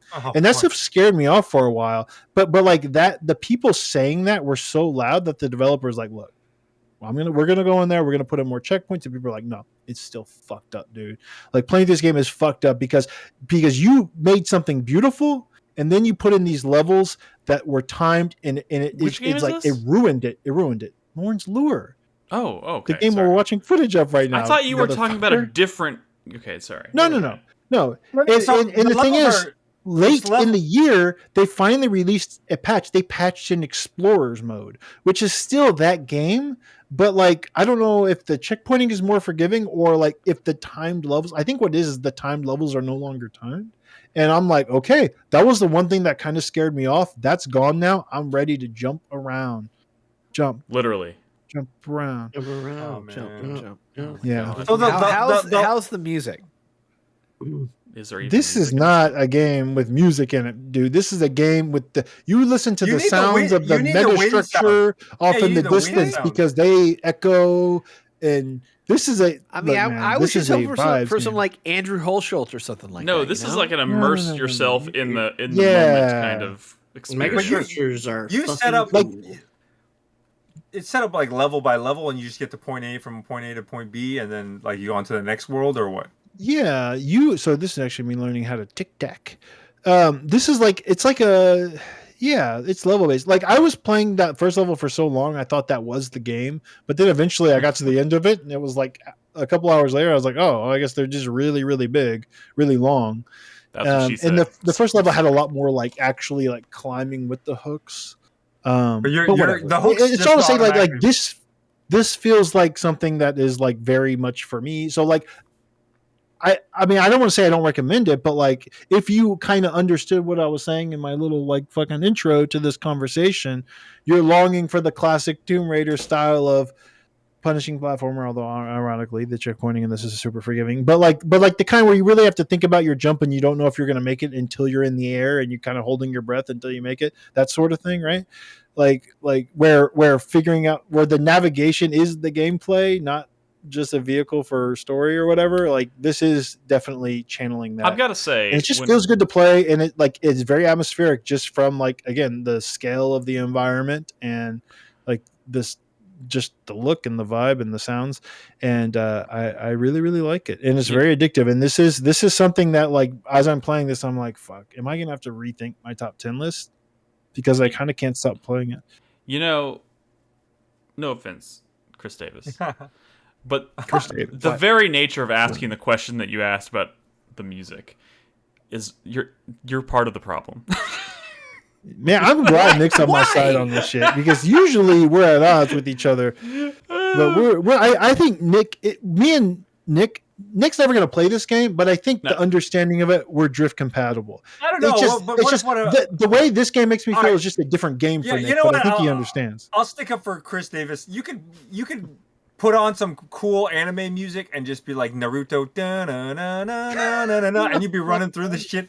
It's still fun, dude. Dude, you know what? Play some Neon White. I mean, sure. This is a game where you put in your earbuds as you're actually doing the climbing. There's people who are doing that, right? There's people who put on earbuds and then go climb a real mountain, right? Yeah. I mean, I was just hoping that it wasn't something like, just listening to the wind and bending metal. That's for like something better than that. That right there would be the difference, like the choice to like not put any music and like instead going with like these ambient like creaking sounds is like the difference for me, man. I don't think you believe this. Like come on. Wait, which parties? I don't know. Like. Oh wow, I'm really locking up on this. But like the idea that like ambience might be desirable, the idea that like the whole point that you would set a game inside a decaying megastructure is because of the like cavernous, like lonely, empty vibe of the place. Like, not having music isn't a bug. Like, it's not. It's not. It's absolutely not. I would hope that if you're not going to incorporate music, that you have a diverse sound design that's not just hearing wind blow and hearing creaking metal. You almost had it. You almost had it. First of all, you've almost never heard this game, but yeah. Second of all, that's why I was asking. Yeah. That's why I was asking. Picking a side, and I don't understand why. like if you had just stopped the sentence halfway through that statement, it would have been like perfect. There's creaks and cavernous echoing and Chris Davis, have you ever read Blame? The manga? I mean, I'm unfamiliar with Blame. It's about a giant megastructure that's probably an inspiration for this. Okay. Probably. Yeah. Cool. There's Chris Davis's homework for the week. No, I don't have time to read. There we go. It's the 21st century. We don't read anymore. We barely have books. Speaking of not having time to read, listen to the audiobook of whatever that book we just said was while playing this game. That's it's a manga. Oh shit! Is there an audiobook for it? Okay. Yeah. And it has Are there audiobooks? An audiobook for a manga? Well, this particular manga also has, kind of limited dialogue. Like, the whole point, what I was trying to get through is that the whole point is like the vibe of the place, the fucking what's it called? The atmosphere. Blame. It's called Blame with like an exclamation mark. Blame Man, or Blaine? That's blame. hilarious. Like, I blame you. It's an audiobook manga? That's fantastic. All right. Yeah, World Teller knows what's up. Blame fucks. Blame fucks. Okay. I thought you were saying blame fucks. Blame. Yeah. Who's fucks? Okay. You know what? I had another transition that was once again ruined in the moment. But speaking of transitions, Nick. Hey, David. Yeah? You had this long list of games that you were playing, considering bringing tonight, but you landed on these two. Well, that's because Brad wanted them. Brad said those were relevant. So Brad dictated your choices. You're talking about Donkey Kong. Have you Donkey played Donkey Kong Country Returns? No, he wanted to rant about Donkey Kong. Why? And it's new. So, how many of you guys were? Maybe I'm wrong on this. I haven't played Donkey Kong Country, the original one, in God knows how long. I never finished. It's hard to go back to. Same. No, I can go back to it. I think I can. I've been meaning to go back to it, but I always wanted to do Return. So the weird thing was that Returns came out for the Wii. Tropical Freeze came out for the Wii U. Both control schemes were kind of weird and goofy, especially if I remember correctly on the Wii one. Because remember on the Wii you had to like the remote. Yes, then that was the biggest thing. Because you have to remember on the Wii remote when you turn it sideways, you had the D-pad, you had that little A button, right? You had the 1 and 2 button on the bottoms, and then those are the only buttons you had on the face. And then, so you have one for jump, you have one for roll, and then you need one for grab, and then you need one for something else. I remember I tried to play that back then. It was kind of fucked up. It was bad. That's why when the 3DS one came out, I was like, oh, well, now there's maybe decent. Oh, that's right. There was a 3D one. And so you're Is this remake that you're? Is this? This is the original Wii version. Is this version that you're talking about, that we're watching footage of right now? Is this a new release? Did I miss this? Yeah, it just came out 2 weeks for Switch. No.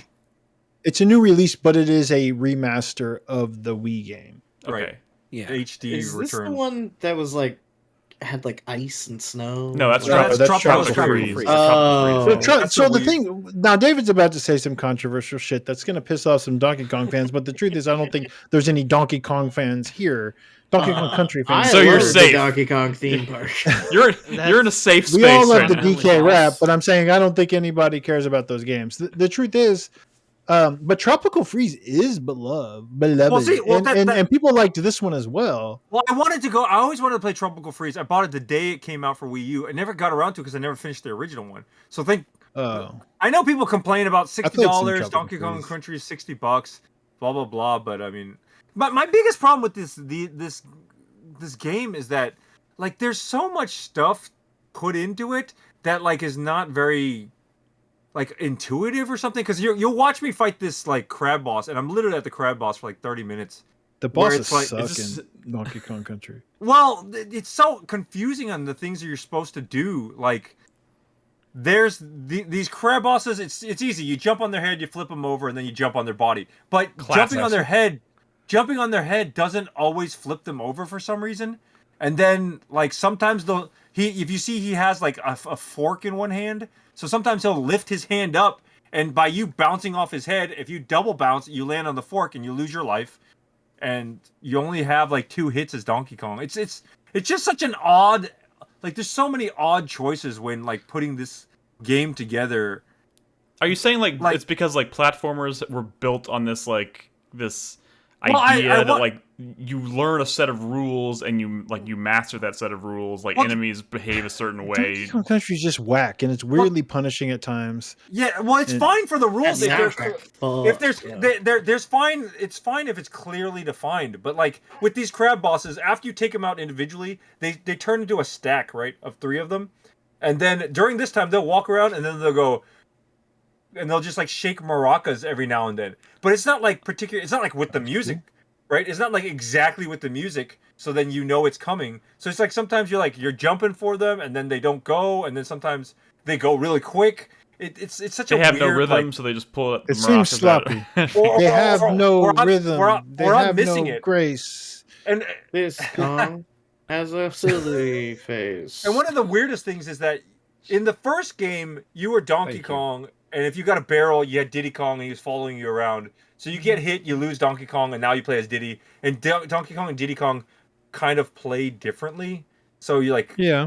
So it's fine. But in this one, you're Donkey Kong always, and then when you get Diddy, it's just basically you get a couple extra hits, and he has a jetpack, so you can float around, which makes navigation like way more easy. Yeah, Diddy's like got a jetpack.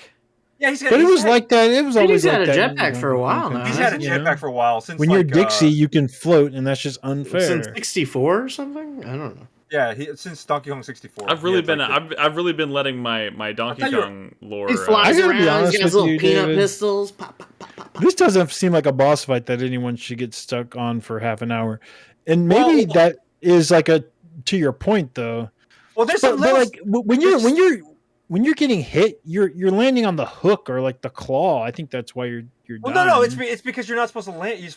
At some point, you don't jump on them anymore. When they do the little maracas thing, you're supposed to be on the floor and roll into them and flip them all over at one time. Maracas, okay. They're not actually holding maracas. They're just shaking their hands. Yeah, but the thing is, how are you supposed to? See, there's no clear differentiation between when he's holding his hands up and when he's like covering himself. Literally, like I'm just like at some point, I'm just standing around, and then like you'll see the pig in the background. He'll like hold up a sign that says forward on the left stick and X, and I'm like, forward on the left stick and X, what is that? Oh, that's the roll. So I gotta do the roll. Yeah. When do I do the roll? And then it dawns on me that I have to roll when they're doing the like maracas thing. So yeah, it didn't dawn on you. There's a dude in the background telling you. Yeah, so it dawned on me. Yeah. Hey, but hang on. But Tropical Freeze is the loved one. You understand that, right? The one that's I know. And I think it's probably because it's like this was like their first foray into this shit, retro. Yeah. And I think Tropical Freeze was the refinement of that, which is why I'm super excited to finally get to it. My problem with Donkey Kong Country. I think it's a dumb question, but if you're not enjoying this game, are you still going to force yourself to like push through it before you start Tropical Freeze, which is the beloved one? The thing is, it's not that hard. It's a bunch of asinine little choices they've made. Like okay, I have Donkey Kong, he has 2 hits. I have Diddy Kong, he has 2 hits. But like for some reason, certain bad guys are a 1-hit kill. Like there's like a level with like waves and the water coming from the back, and you have to like. There's like rock structures that you have to run and then stand behind so the water doesn't hit you. And then like, okay, so then like I'm running along and then there's like a window in a ship that I don't realize it's a window. And right as I'm jumping, the water comes through the window. 1-hit kill with the Diddy and Donkey Kong. And I'm just... I do seem to remember a lot of people talking about this game when it came out saying that it was unusually punishing. No, but that's all Donkey Kong Country games. You go back to the old ones, and they're fucked up too. I'm telling you. Here's the thing: I'm okay with I'm okay with the one-hit kills. I don't think one-hit kills are the problem. The thing about this game is like Donkey Kong moves like a turd. He has like this slow momentum, Tell like me more. run, and then it's also weird because when you roll, it doesn't immediately come out. Sometimes it comes out, and his roll is like a supercharge where you like go flying off the edge, and it's got this weird thing where even you're off the edge and you're still in the mid roll, you can still jump out of it. So there's like some secrets where you're like have to roll off the edge, commit to the dive, and then you could do that shit back in the day too. Though, no, right? I know, which is cool, which is the cool thing. But when the roll doesn't come out consistently, there's some times where I jam on the forward button and I roll and it doesn't come out. And it could be this port. Like this thing didn't get off. amazing reviews. This is a game that scored really well when it came out on the Wii, and it's like in the 70s right now. And I think can't imagine playing this on the Wii because I think I remember pressing the bottom B trigger button to hold on to vines and hold on to walls and stuff. Do you still have the Wii version? Yeah, I do. You should bust that out and play it. See if you had the same struggles with like the boss. I think I got the 3DS That's motion version. controls though, right? Yeah, that's the thing. I think there are because it's so weird. Okay, you have a button to slam the ground, and then if you hold down and slam the ground, you go. You know what? Move on to Tropical Freeze. I wouldn't be surprised at all if this is a case of like the original game being kind of designed around the idea of using this like this simpler controller and motion combined with like motion controllers and all that stuff, and just like trying to convert it over to a more like modern controller. No, I mean I'm sure part of it is them trying to add certain things to, because like you can't just remake Donkey Kong the exact same way. Like it'd be like a 8-hour game, you'd be done. You know who made this port, by the way? That's my question. Does retro really know? No, it's a shitty. I'll tell you. Oh, I think I heard it was Mercury Steam. No. I think it was no, Retro's the original developer. I don't think I think it's that shitty dev that remakes. I'll come back to me. They do like Square Enix remakes that are dog shit. I think this is them. Maybe somebody in chat can figure it out, or if you want to continue looking at it. Forever Entertainment. Forever Entertainment. They're the ones who did they did that shitty Front Mission remake. They did that Panzer Dragoon remake. That was dog shit. They're bad. No, but they're bad. But this game is the original. I remember having I very clearly I say it on the stream when I first pop it up. I'm like, oh, the first boss is like a crab boss, and I remember hating this back in the day. Yeah, and that's why I never finished this game. I think what you're realizing is that Donkey Kong Country kind of sucks, and I'm with you. No, I played Tropical Freeze for like a world or two, and I hated the bosses. You said it was, and I remember hating them back on the fucking Super Nintendo when I played the first two games. I never played the third one on the Super Nintendo, but I played the first two. They felt fucked up, and I was like, I'm a Mario guy apparently because I'm with Miyamoto on this shit. It sucks ass.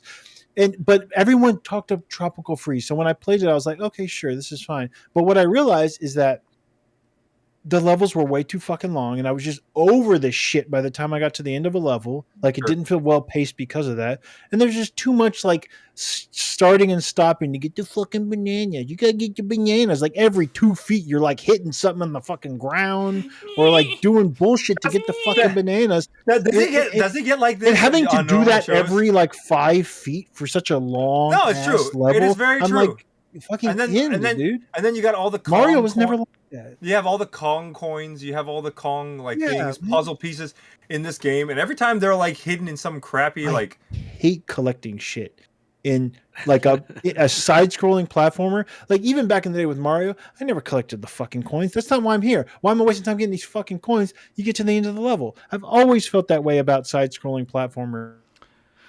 Okay, this is starting to feel like when they gaming started therapy. to focus, and I thought this way about 3D platformers, when they started to focus too much on collecting, I'm like, fuck this shit. I can't stand Kirby games for that reason, or Yoshi games for that reason. Fuck collecting. Fuck Yoshi's Island. Next game. I'm still on the same boss right now, right? How long is this video? Yes, you are. That's what I'm saying. He looks so slow and doofy too. I get the hit detection is not the greatest either, man. You're just like yeah.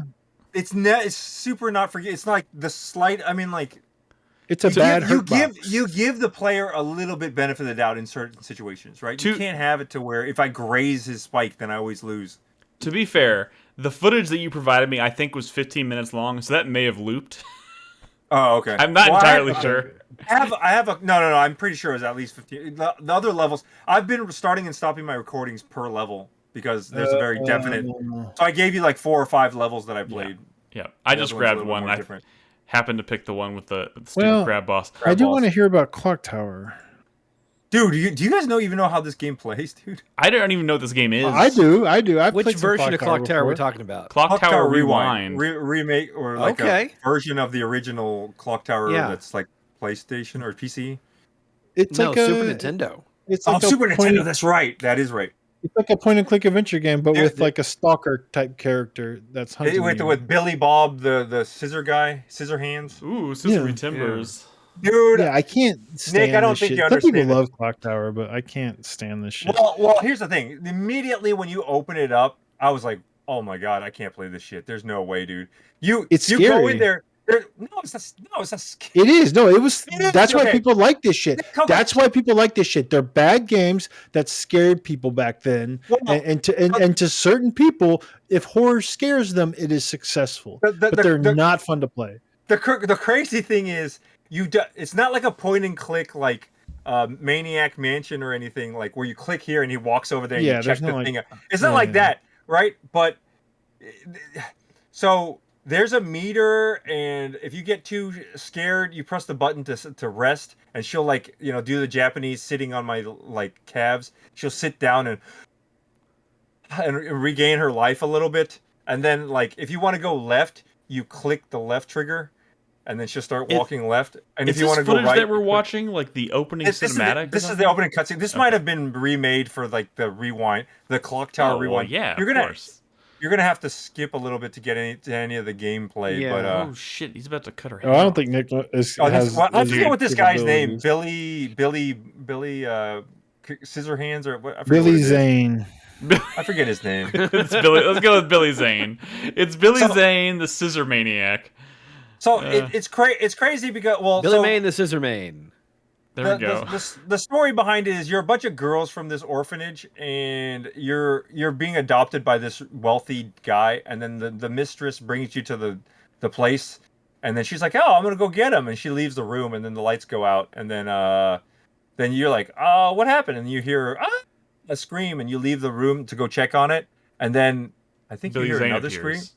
No, you hear another scream, and you go back to the room, and all the girls are gone, and so like you're sounds like Saturday night. Am I right?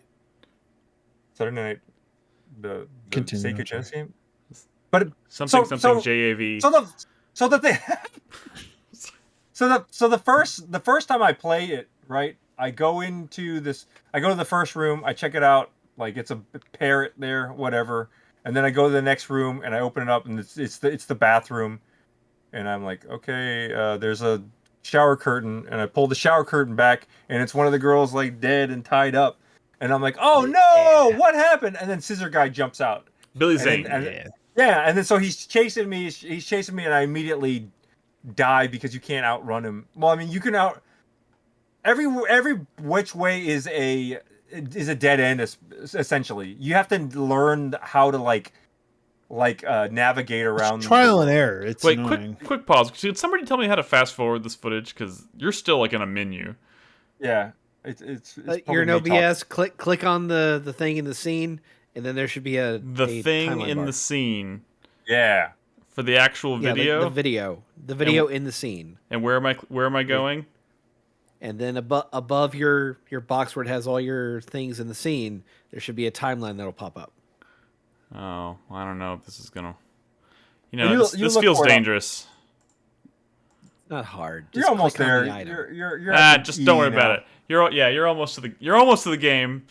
Well, the thing is, once in the opening part, like there's very set ways the game is set up, but the surprise is that it changes. So the first time I go and I open the shower curtain, he jumps out, he chases me. I run down this hallway, he chases me. I eventually hit a wall, can't go anywhere. He stabs me with the scissors, or I knock him down the first time, and then the second time he stabs me with the scissors, I die. Game over. Okay, and then it loads you back basically where you were so that you don't have to sit through all the story startup stuff again. And then so I'm like, okay. The point of the decision point. It loads you back to the decision point, right? Kind of, yeah. So like I'm like, okay, well, shit, man, I don't want to go in that room because he's gonna be there in the shower curtain, and I haven't figured out how to you can like lock the door, but he breaks it down. So I'm like, okay, well, I can't go that way. So I'll just, I'll just forego the bathroom and I'll go to the other room, and I'll just search more of the mansion before I go and confront him. And then like I literally like go into the room and he just freaking jumps out of the skyline, like through the skylight. It just drops down out of nowhere, and like that actually legitimately scared me because like.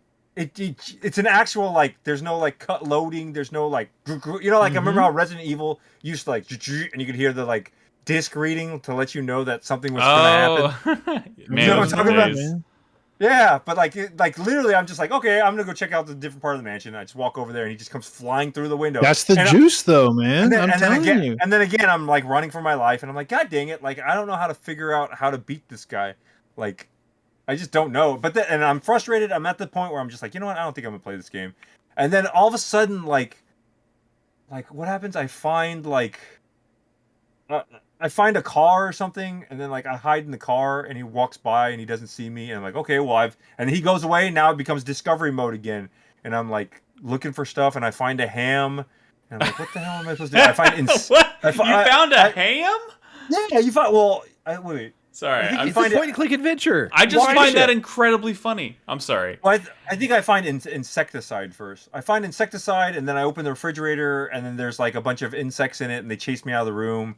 And then so I come back and I spray them with the insecticide, and then they die, and then I get a ham, and then I get captured, and they put me in this cage with some like animal man, and he's like, "Ooh, finally food," and you're like, "Oh well." How about you have this ham instead of eating me? And they're like, oh, thank you. And he eats it. And then like, all of a sudden I'm like, wait a minute. I'm starting to get the hang of this. It's an old game, but you start to get like the hang of. Isn't like, Clock Tower commonly like kind of lumped in with like the likes of Resident Evil? No. Well, there's a Clock You're thinking Tower of like 3. Alone in the Dark. Alone in the Dark had I guess that's true. Had like a stalker enemy moments. Clock Tower is definitely more niche because there's no real gameplay outside of walking around and trying to evade this thing. I don't know. It's a very one of those you remember that game a long time ago Brad played? It was called Don't Shit Your Pants. What? But that's what it is. It's like don't shit your pants, and you're like, okay. Why is this like that again? Well, because you're like, okay, I don't want to shit my pants. What can I do? Like go to the bathroom. If you fart, you shit your pants. If you fart, you shit your pants. Okay, if you so fart I know. lightly, you get some more. It's a timed game. You get more time if you fart lightly. And it's like, okay, I know I can't go to the room and lock the door behind me because he just breaks down the door. So obviously, don't go here. So what if I go? Wait, is that the game where it's like you have to do every little thing? So like you have to like remember to pull your pants up or something. Like if you do. Like famously, if you forget to pull down your pants, you just shit your pants. And you're like, oh, you shit your pants. It's you like finally figure out trial and error game. Yeah, exactly, dude. That shit was good. God, I believe the developer of Don't Shit Your Pants went on to make other notable indie games, but I can't remember who it was. Yeah, I guess I could just look it up. That's so fucking brilliant. I'm sorry. I'm so glad you brought up Don't Shit Your Pants. You remember that? Well, that's kind of what this is, just in like Super Nintendo like format, where you're just like, what is going on? Oh my god. The developers of Don't Shit Your Pants is Cellar Door Games, the Rogue Legacy people. Are you fucking They're like serious? millionaires now. Wait, so there's like Don't awesome. Shit Your Pants Easter eggs in Rogue Legacy? Because don't There's they have stuff from like all their other games and oh my god, that's great. I love learning that fact. Thank you. That is like an amazing piece of gaming history. Like good for Don't them. Shit Your Pants, Rogue Legacy. Like there's Gosh, that's still playable, huh? Don't Shit I Your checked Pants? it out. Yeah, I checked it out one day like a few years ago. I don't know if it's still back now, but Wait, which game are we talking about? Don't Shit Your Pants. yeah. Oh, Don't Shit Your Pants. Yeah. You can play it right now. Just play it for yourself and figure out all the achievements. I mean, I could do it in real life if I this play it every podcast day. doesn't work. Oh Lord. It came. See, like, yeah, and then so. Oh man, yeah. That's just me in the morning. So have you after finished this game, David? No, I've been meaning to go back, but I put a lot of stuff on pause for the. Well, I've been spending all my time in Final Fantasy. The website for Don't Shit Your Pants is cellardoorgames.com. Hell yeah. That's great. That's so sick. Oh man, look at this. I'm just like walking around slowly. She takes It's a gonna long be a time while, to man. go upstairs. It's a long time before I get to the scissor man, dude. Billy and Zane. by the way, I think I The go upstairs Scissorman? and I forget his name. Billy Zane. Baldwin or something. I don't know. Bill Scissorman. Bill Scissorman. All right. Before this, when was Billy- like Billy the last time you Bass did a also? point and click adventure like this? Billy Batson. Me? Yeah. Like beat it all the way through or tried it? Or you Either? tried it? No one's ever finished Clock Tower, first of all. I'm talking David- about any point. and click David will be the adventure. first person. This is not really like, it's not like people who are into Clock Tower are also into like LucasArts adventure games. I mean, I don't think. Monkey Island. Well, Yeah, I I think did. it's- I did try Monkey Island. I did try Day of the fucking- Tentacle, Mm. Grim I Fandango. hate that sounds Alvarado. sexy. So you Point and see, click adventure games are like perfect games to like sit in a room while someone else plays because I can't fucking play. By the those way- games. I mean, my whole I have Yeah. pitched. I have pitched your Lorelei and the Laser Eyes with my wife. Idea. did you say yes? She said yes. We haven't done it yet, Woo! but she said yes. Woo! It's fucking hard, dude. That game is like. Not. Yeah. What do you mean it's not? Fuck you, Crispy. It's addition and subtraction. It's That's like hard. third grade math. Yeah, like for like the shortcut doors and stuff. What are you talking about? It gets like fucking funky. Well, it dude, gets, where it gets like gets a little out of long ass days taking care of children, and we're at the end of a long day trying to like Oh, keep this you shit in got- our head. oh, so It you're is saying not. got She pudding did- brain? That's what the problem is. She did have one Well, condition. I'm saying it's a lot, and it expects you to like that. Is game asks a lot of the player's brain. Let me tell you, She did have you one. really condition, got to by the like way. juggle that Take around and. notes. She I had mean, one- you don't need to take notes because it's all in your inventory. That's a pain in the ass to control, which is kind of frustrating. Listen, honestly. Yeah, she there's a lot had of one spatial condition. I have reasoning to start the puzzles. game over. Yeah. Well, how far did you even get? Nick? Like an hour and a half. I was like an hour and a half in. Did So it's you, not- it's not- Yeah. and I'll- did and you I'll get into the remember- backyard? Did you go into No. any mazes? In the backyard? No, he I didn't think do I that. remember a maze, but not a backyard. Okay. Oh, the Alright. one like in the Then in you can the start over. It's window, the mirror or whatever. You didn't do anything. You can start over. Yeah, he's Well, not far at all. Fuck me then. You could see Nick. You could see the percentage when you go to your load Yeah. screen. I'm not even gonna like burden myself with knowing that information. I'm just gonna restart the game because It's that's the probably, deal. like, I'm gonna play it with my 3%. wife. We're gonna sit in front of the TV. But you'll she's remember the she's gonna maze. be the note You'll taker remember and the the puzzle maze. solver, You'll Oh, I and remember I'm finally gonna be figured out the the piano puzzle. last I'm gonna time be I on the played. controller on the sticks. All right, guys, it is time. Dude, to that wrap- game's sick. You guys suck. I'm not saying. What are you talking about? I'm actively playing it. I'm the only one who likes that game. You're sounding like me, Robin's- Crispy. What is Robin's opinion of Tales from the Borderlands? I'm just out of curiosity. Well, she loves Borderlands in general. First of all, Yeah. You watched the Borderlands movie? no. Oh Oh, god. what? I watched part of it. It's crazy bad. Like, Borderlands crazy in bad. general is pretty crazy bad. bad. My wife loves Borderlands. She's very excited for Borderlands 4.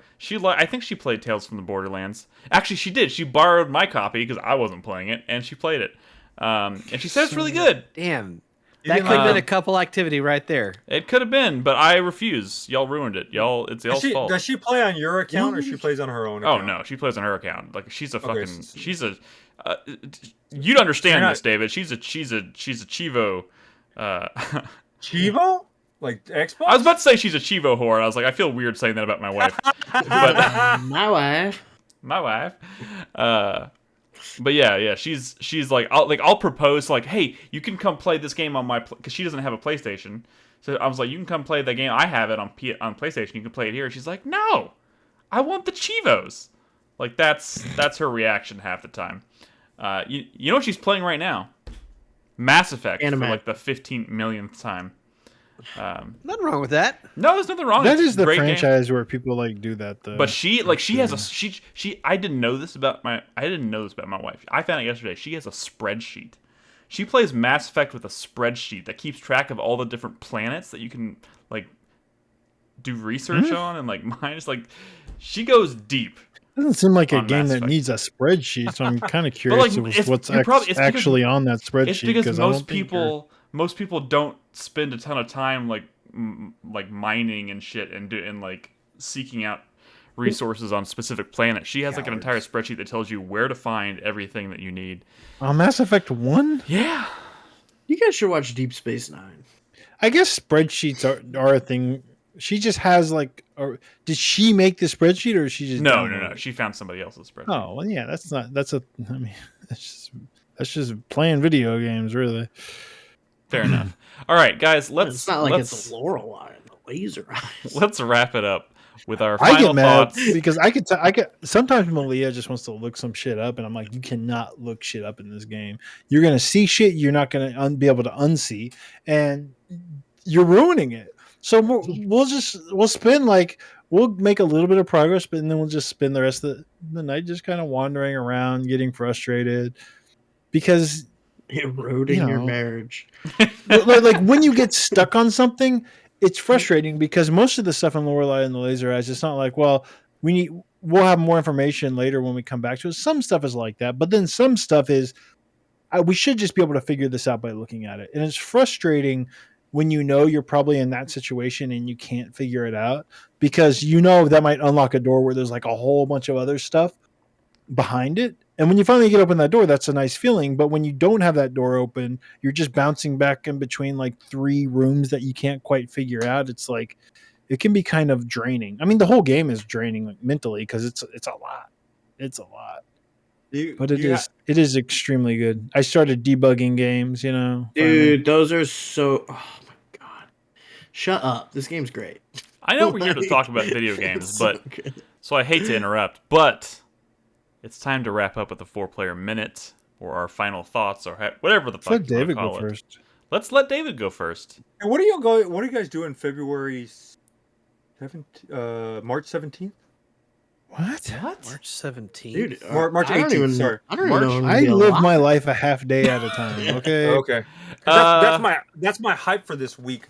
Young Posse is coming to Texas. Shit. Who? They had an American tour like a couple months ago where they hit like Florida and all these other, but they didn't come to Texas. And then now they're coming to Texas for like 5 shows. Is this a Six J-pop group? No, it's a K-pop Group. hip hop group. You guys want to go? Yeah, You're say Young Posse. I do. March 18th Sure. is a Where? Tuesday. March 18th is a Tuesday. They're in Houston on March 17th. So I'm Houston. trying to go to all 5 shows. What? it's like- Why? That good? San Antonio, Houston, Austin, Dallas, College What is Station. this date? March. You might want to look 18th. up a picture of Young Posse before you agree to anything. That's probably true. I have Sorry, a feeling. you said it was What's March wrong? what? 18th on a Tuesday. I'm coming up to see. I'm Purple looking at my Kiss. calendar here. I hate to tell you, that is a recycling day. Oh shit. So I Recycling can't, I what? can't make I it. can't go anywhere. No. Oh shit.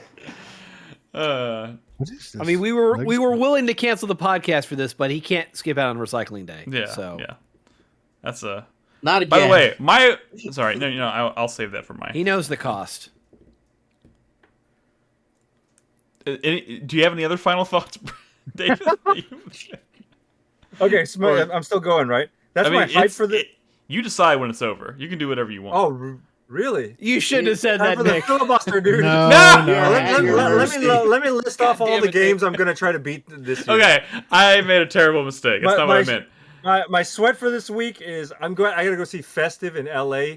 I don't usually make Valentine's Day plans, but this idol group that I've been following for like 12 years, they came to perform in San Francisco like 12 years ago, and then all the members from that group are now gone, but they're still the group is still going, and I still know them, and they're coming to Los Angeles February 15th to perform, but for some reason they're doing a Valentine's thing.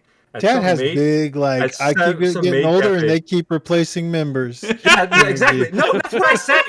But people told me to stop making that joke because it's too risque. Like, you know what I love? Yeah, you know what? Not entirely untrue. You know what I love about these idol girls? No, don't say it. All right. Yeah.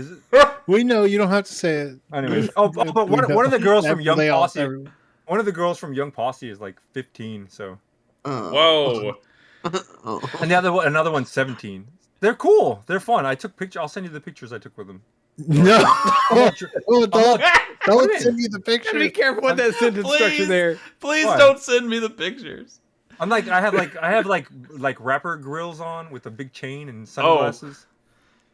Yeah. I can't decide if it makes me want them more. The pictures more or less. I don't. I'm not entirely sure. But yeah, that's my sweat because they're coming, and then I gotta like. I don't like doing anything for Valentine's. I mean, like, even when I had a girlfriend a few of those years, and I still didn't really make plans. Like, for Valentine's Day. Yeah, well, one time was she cool with that? Well, one time we went to Valentine's Day lunch. And we got to why it ended.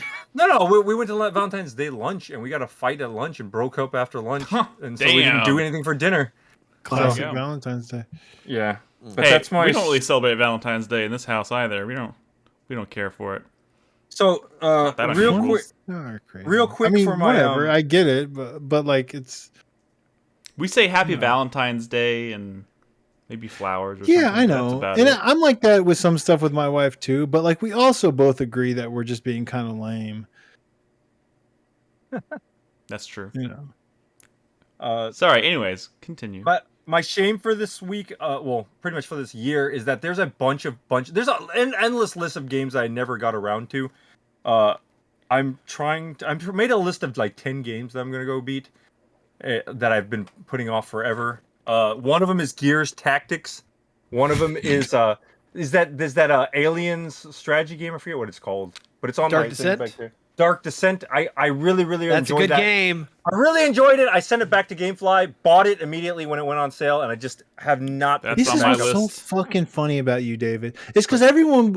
It's cool. Based on the conversation we just came out of about Young Posse, someone would assume that you really want to play the next like Persona game, but to you that's like dog shit. No, you want to play the Aliens Tactics game. Yeah, it's cool. insane. It's did you play Lamplighter? Did you play Lamplighters League? Literally nobody played that except for like 50-year-old men. There's another tactics game I played recently. Wait, didn't Chris Davis play that? Lamplighters League is good too. Oh, okay. I mean, it's good, but I feel like I need to go play Mutant Year Zero or whatever it's called before I go play Lamplighters. David, how far did you get in Aliens? Into the second or I remember I was driving around with a car, and it was like because you get a car in that game. Yes, and then you set it up and it protects you. Goes and it shoots the aliens as they're running at you. It's awesome. It's the best parts of Aliens. Like it's the best Aliens game there is. Oh, okay. We got an Aliens fan over here. I'm more of an I'm just saying, guy, but whatever. You want to go back to it because the third act is when they introduce like XCOM mechanics and a stressful time limit. It's really cool. Good. I think I was fighting. Was I fighting a queen in this? At some point, like the queen's chasing you, you get the hell out of there. All right. There always is a queen. Oh, this isn't a filibuster segment. And then I got so I also have Fuga. Melodies of Steel? It's Melodies of Steels because they just announced the third one coming out, and I still haven't beaten the first one. That's on my list. Shin Sekai, like what's that? Into the Depths. That's a game that I always wanted to finish. You can't even play it on Apple. Capcom developed like Metroidvania game? underwater. Metroidvania game. Yeah, I tried to jump back into it. I believe that team is the one who went on to do Kunitsugami. Yeah, which by the way I beat that last year. That's one of my favorite games from last year too. It's pretty good actually, Kunitsugami. I only got about halfway through, but I kind of regret not finishing. I also want to do. Was it Left Alive? What? Left Alive? Yes, like the Front Mission spinoff, or Left Alive. But it's kind of got shit shooter. It's kind of got like Metal Gear Solid vibes where you're sneaking around. Fucking clown. And then these are the only Metal Gear stuff about that game is the fucking cover illustration art. Yeah, no, but that's it. But it's I remember that year, Brad, when Metal Gear Solid 4 was coming out, and I made it a point to go back and beat all the Metal Gear Solids, and I went through and I was like breaking all the soldiers' necks. When I played the first game. Yeah, when I played Left Alive, it reminded me a lot of like the frustrations of like clunky like feeling through the controls. But that smooths out like in the first hour of playing Metal Gear Solid. Left Alive how do you know? How do you know unless you because Brad no one knows because no one's played more than an hour. Brad is an expert gamer. My last set of discs, okay? East Monstrum Nox. Wait, did you say I played that one? That one's pretty cool. Well, I played like a couple hours into the PS4 one, and I bought the PS5 one, so now I'm gonna have to start the game over again. I also bought East Nordics, but I haven't got around to starting that up. This is. Oh my God. I've got. He's really going for the filibuster. In Sound Mind. I don't know if you played that. Yeah, I've played that. Fantastic. Have you played that? Great game. Nick? I have not. It's so awesome. It's a great I remember game. so many times it shocked me, dude. Like when I was walking around, somebody was like peeking around the corner, and I was like, "What the hell was that?" Dude, the fucking level in the supermarket where you're using the broken pieces of mirror is so original and so cool. Yes, it's so many cool effects. Like the little sticky notes where you're putting on everybody, and then like I always said, it's a super short game. There's no reason I can't finish it. I like horror games with combat. Metro Exodus, I was super enjoying that like 5 or 6 years ago, and never got around to finishing Metro Exodus. The sad thing is, I think you would also fill a list of like complete these Japanese games to get points. Yes! You play the games that like Nick plays. It's crazy. I'm saying that seems crazy. What? I mean, it's normal. Obviously, it's a very normal thing. But you seem very Japanese game coded. Yet you're holding up fucking Metro and indie horror Blue games. Reflections on there too. I forgot about Blue Reflections. Yeah, but you're never gonna finish Blue I'm Reflections. gonna finish it this year. Watch. You want to? Okay. Huh? Okay, this 4-player minutes. You will only finish it if I challenge I hate you guys. If I don't challenge you won't finish it. That's on my list, though. I promise you, it's on my list. Pikmin 4 is on my list. Yeah, that's a good one. Metroid Dread is on my list. I need to finish that. Harvestella is on my list. No. How tall is this stack? It's just He's just going to keep going. He literally has thousands of games around him right now. We have to stop him. Mario Rabbids Cabin. I only have 2 more. Mario Rabbids Kingdom Battle. Miasma Chronicles. I gotta finish that too. Of course, Miasma Chronicles, the fucking game from the Mutant Year Zero people that it was good. There's a part where David. The town leader's daughter goes missing, and then you got to go track her down. She got kidnapped by giant frogmen, and you find her, but she's dead, and she's like in a bulb, in a bathtub, like soup, just melted away. What's the last game on your list? Man. Frog soup. Metal Gear Survive. God damn it! Oh my god! I assumed you finished that one already. No, I didn't, but I inspired Green Toast to do it. Which Green Toast, you are a bad influence on that man. No, I'm a worse influence because I put 126 hours into it. I assure you that is not true, Chris Davis. Yes, Nick, David, Chris Davis might be the best of all you guys, man. That's what Carlos always says. He always plays the stuff like. How do you know unless you know, dude? No, Chris Davis. Did you never played Metal Gear Survive where you came out the door and there's like a giant like the dust monster, Princess Mononoke giant like black monster just walking around the background giant thing. You're like, what the hell is that? A game-changing situation. A game changer. Okay. Fucking cool. David, I love you. You got it. This is it. This is the end of the filibuster. And then my fuck you for this week is Final Fantasy 7 Rebirth. I've put it down multiple times. I think I dislike 99% of that game, but this like 1%. Wow. Damn. Well, can we agree that it's like very oddly like tonally like 1 second. We will talk about it. We will talk about it. What about when Yuffie is singing lyrics Brad, to her you are theme not song? helping here. That is terrible. I love Yuffie, but that's terrible. But it is cool whenever she like. So here's the thing: when she's on David, when she's in her materia, you let this happen. He had a 4-player minute, and you said keep going. This is on you, Nick. Next thing you're gonna tell me is that David, the 1% that David liked. Wait. Let Nick finish this. The 1% of Rebirth that David liked is Chadley.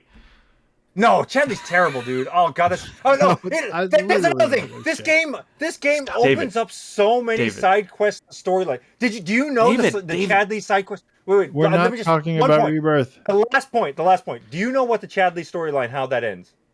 I don't give a shit. No, because I stopped. Do you know how the Queen's Blood storyline ends? No. Do you know how the Proto Relic storyline ends? That's what I mean. It's all stupid. Do you know? Do they solve the whole like double ghost? Double Sephiroth? No, not double Sephiroth. This is literally the content of the spoiler cast.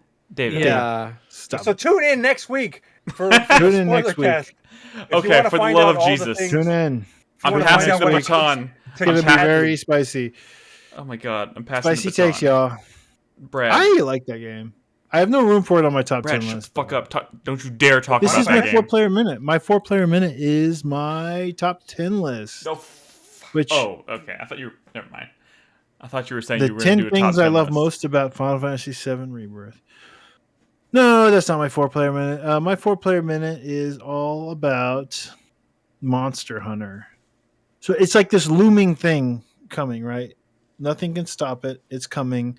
All video games before Monster Hunter are like they're gonna just stop dead in their tracks when I get to Monster Hunter. So I'm kind of it comes out at the very end of February, and so like I'm still like playing and finishing up games. Like now that I finished up most of the stuff I had started in 2024. I'm now like, well, I did also want to finish Arco. You know, I did want to try Lorn's Lure. So I'm starting these new games that are also really good. I still got to finish Lorelei. But like, I'm also like, there's some indie games coming out now that I've also been wanting to try. Like Citizen Sleeper 2 comes out this week. Ender Magnolia I want to play. That got really good reviews. There's just games that I want to try now. And it's like, well, I have to pick and choose. Do I finish playing the games that I had that I started last year or whatever, or do I play some of these new games? Because no matter what, when Monster Hunter comes out, it's all over. It's pretty much that until I get a Switch 2, I think. Honestly, I don't know. I mean, it's a pretty exciting year for games, but like it is definitely that is when I had the conversation with Malia when Rise came out.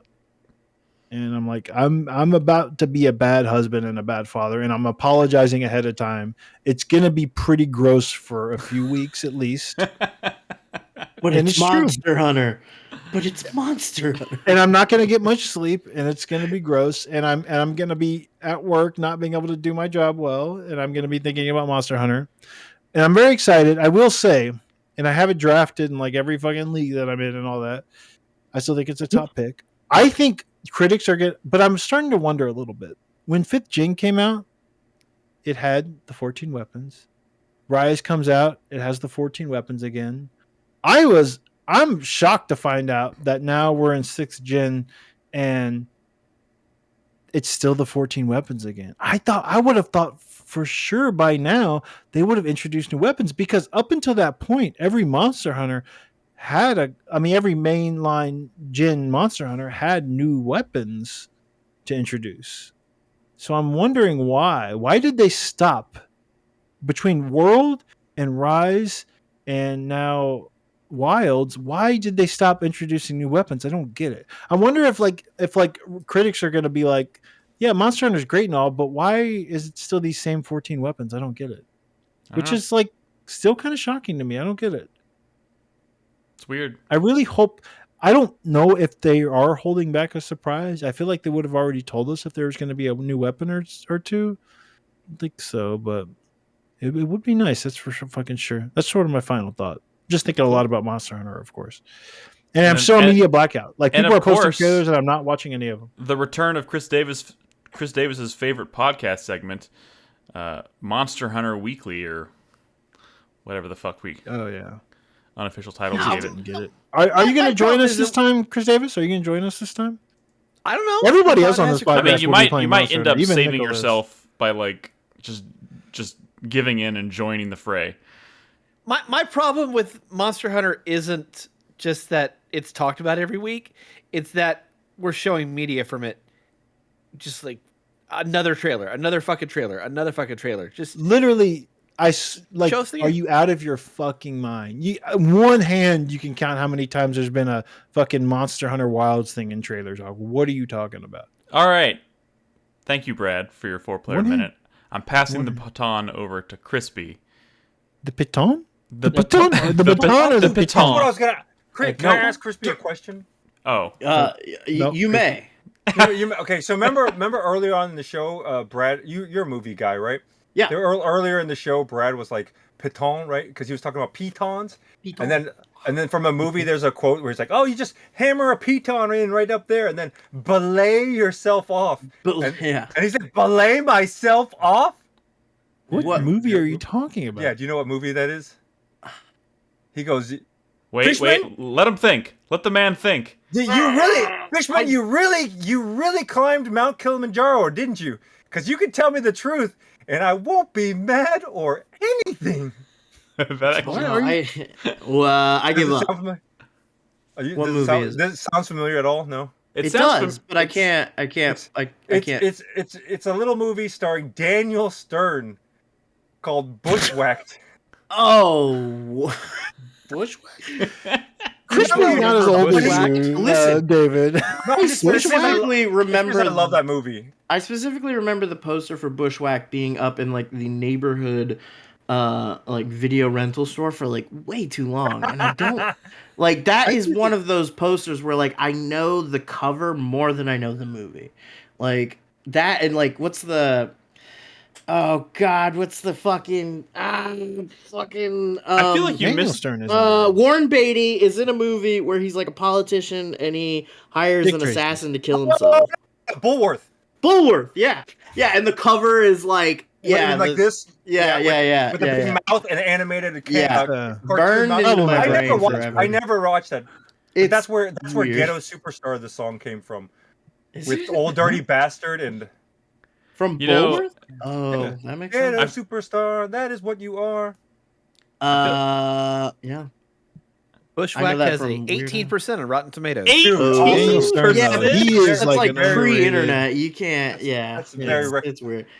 So for my 4-player minute, I don't know. I was gonna talk about Metal Gear, but I'm not ready. I don't know. I played Metal Gear, and I'll talk about the longest build up to a game. Just know that I think it's a very flawed but like really beautiful kind of artifact of gaming, and I had a lot of fun with it. Huh? Five? You know about 5? Yeah. V? Metal Gear Solid V? Yeah. Sorry. Yeah. That's what I'm talking about. Pretty great. But I don't want to get into it because I'm just gonna get up in my feelings about Metal Gear again. How about China, right? China and their AI models. They released that like $6 million open source. Yeah, they erased $2 trillion of like US tech capital like overnight. That's really funny. We're done. I'm on China's team now. Like I'm ready for my social credit score. Like they fucking beat us. They win. I'm a Chinese guy now. I'm #1 fan. I thought that was just Nick with What the fuck? Wukong. Why do you keep coming at me like this? Dude, they won. They took it. You gotta start perfecting your Chinese accent. Yeah, I gotta start like learning Mandarin or something. Like that's it. I'm moving. I'm moving, guys. Well, we're gonna miss you terribly. So just saying. Yeah, Yeah. They were like, we made better AI than you for $6 million, and like everyone. Oh my god, everyone in Silicon Valley was like, let us burn the planet down and spend $60 billion to build this stuff. It'll totally be worth it, bro.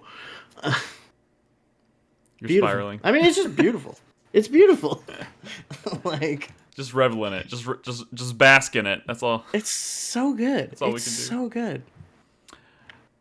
All right, Chris Davis, do you have anything a little more upbeat for us? Maybe a little more. No? You know what? I will say two things. First, Game of the Year videos are in production right now.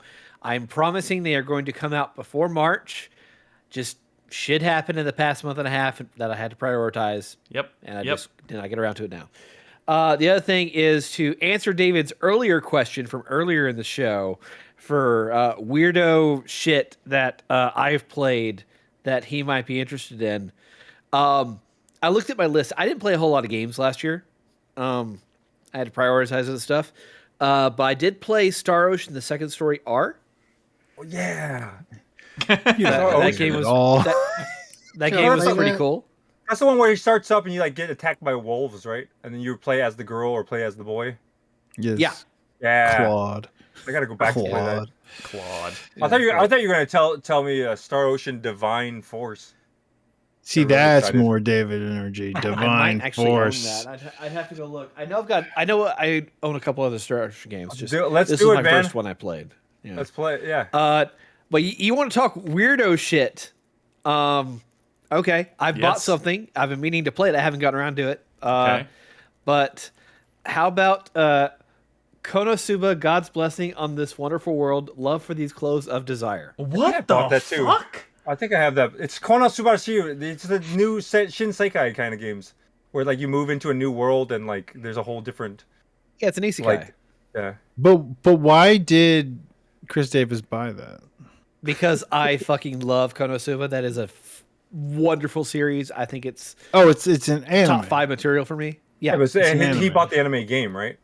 Yeah, it is a PlayStation 4 visual novel that uses all the original voice actors. Novel. I don't know anything else about the game other than that it's just fucking Konosuba. That's all I need.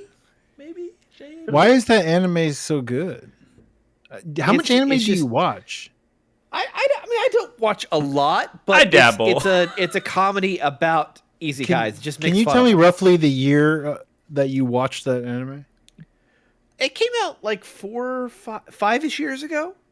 So you're like you're a recent anime watcher. Like it's not like something you watched like 15 years ago. This is like a newer thing, and you were like, this is a newer thing. This feels like an interrogation all of a sudden. Hey, Brad, well, I'm just curious because he never talks about anime, but if he's actively watching Konosuba or whatever the fuck that was, like that is actually that's exactly what it is. I think you just like tune him out when he talks about anime. Brad, he doesn't talk about anime. He doesn't. Do me a favor, Brad. Yeah. Are you interested in what? Will you watch an anime with you and your wife, you and Malia? It's a family anime. It's called Spy X Family. Yes, I've heard of it. You should watch that. Spy X Family is great. She doesn't, but I think you enjoy it. It's hard to picture on anything, honestly. It's got like a cute Japanese it's been like girl pulling like teeth to get her to watch Severance. The problem with Spy X Family is when you get into the second half of the first season and it just becomes kind of more of a gag show than actual like story development. She's the kind of person who she I don't know. I mean, she's seen like some of the Adult Swim stuff when she was like younger. Oh, Adult Swim? What, the Aqua Teen Hunger Force or what? No, that's not what I'm talking about. Like she used to watch like Shin-Chan and stuff. Shin-Chan? You used to watch this. I guess that's anime. I guess you watched anime because that's anime. And Inuyasha. Brad? Would you want to go to a Young Posse? You and Malia? No, I don't. I don't want to go to Young Posse. It's a hip hop group. Brad's an inside man. I mean, you're right. I don't really even go to shows that I want to see these days, but it's mostly because I don't want to pay for a fucking babysitter. And, I'll watch the kids. Okay, I'll watch the kids. You go to Young You Posse. guys go have a good time. Yeah. Thanks. That's very polite of you. Uncle David. I'll enjoy Young Posse with Malia. That's basically what I am. Basically, all my friends have had kids, and I just go and hang out with them. And for the present time being, I don't have to have kids because I have enough friends with kids to just go hang out. with that's them. the spirit. Yeah, live vicariously through your friends. Yeah, we should wrap up though because I haven't even gone yet. Stop the recording soon. You need a kid? I can get you a kid. I got a lot of friends with kids. David's filibuster like pushed my 4-player minute. It wasn't even close to a filibuster, dude. Look, go Nick. My final thought. So my wife and I like to go to the No. Look, He, look, we I'll need- just we need send to- you a picture. Look, that's my picture of games right there. That's Oh a my stack god. of Switch games and Xbox games, and then there's a stack over there your too. room There's a bunch of literally stacks looks there. like the back room from And a then GameStop. there's a stack of bunch. All right, we're getting a little Asmongold over here. What's going on? How's your Codename Steam pile going? Oh, I haven't God. given any away Nick, in a while. you just talk. I'm trying. Nick, I'm go, trying go. to talk. Power through. My 4-player. I don't even know. My wife and I like to go to the draft house a lot, and my Really? wife and what? And so I had no idea you were a draft. no. So I would have never known.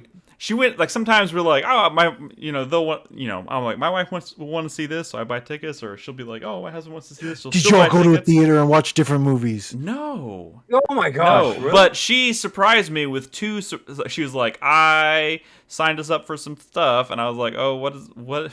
Oh no!" She didn't want to tell me at first. She got tickets. She got tickets for two. There's a screening of Groundhog's Day at the Draft House on Groundhog's Day, Nice. which I always forget is coming up. But that's fine. And then she was like, "And the other one, I don't even want to tell you." And I was like, "Oh no."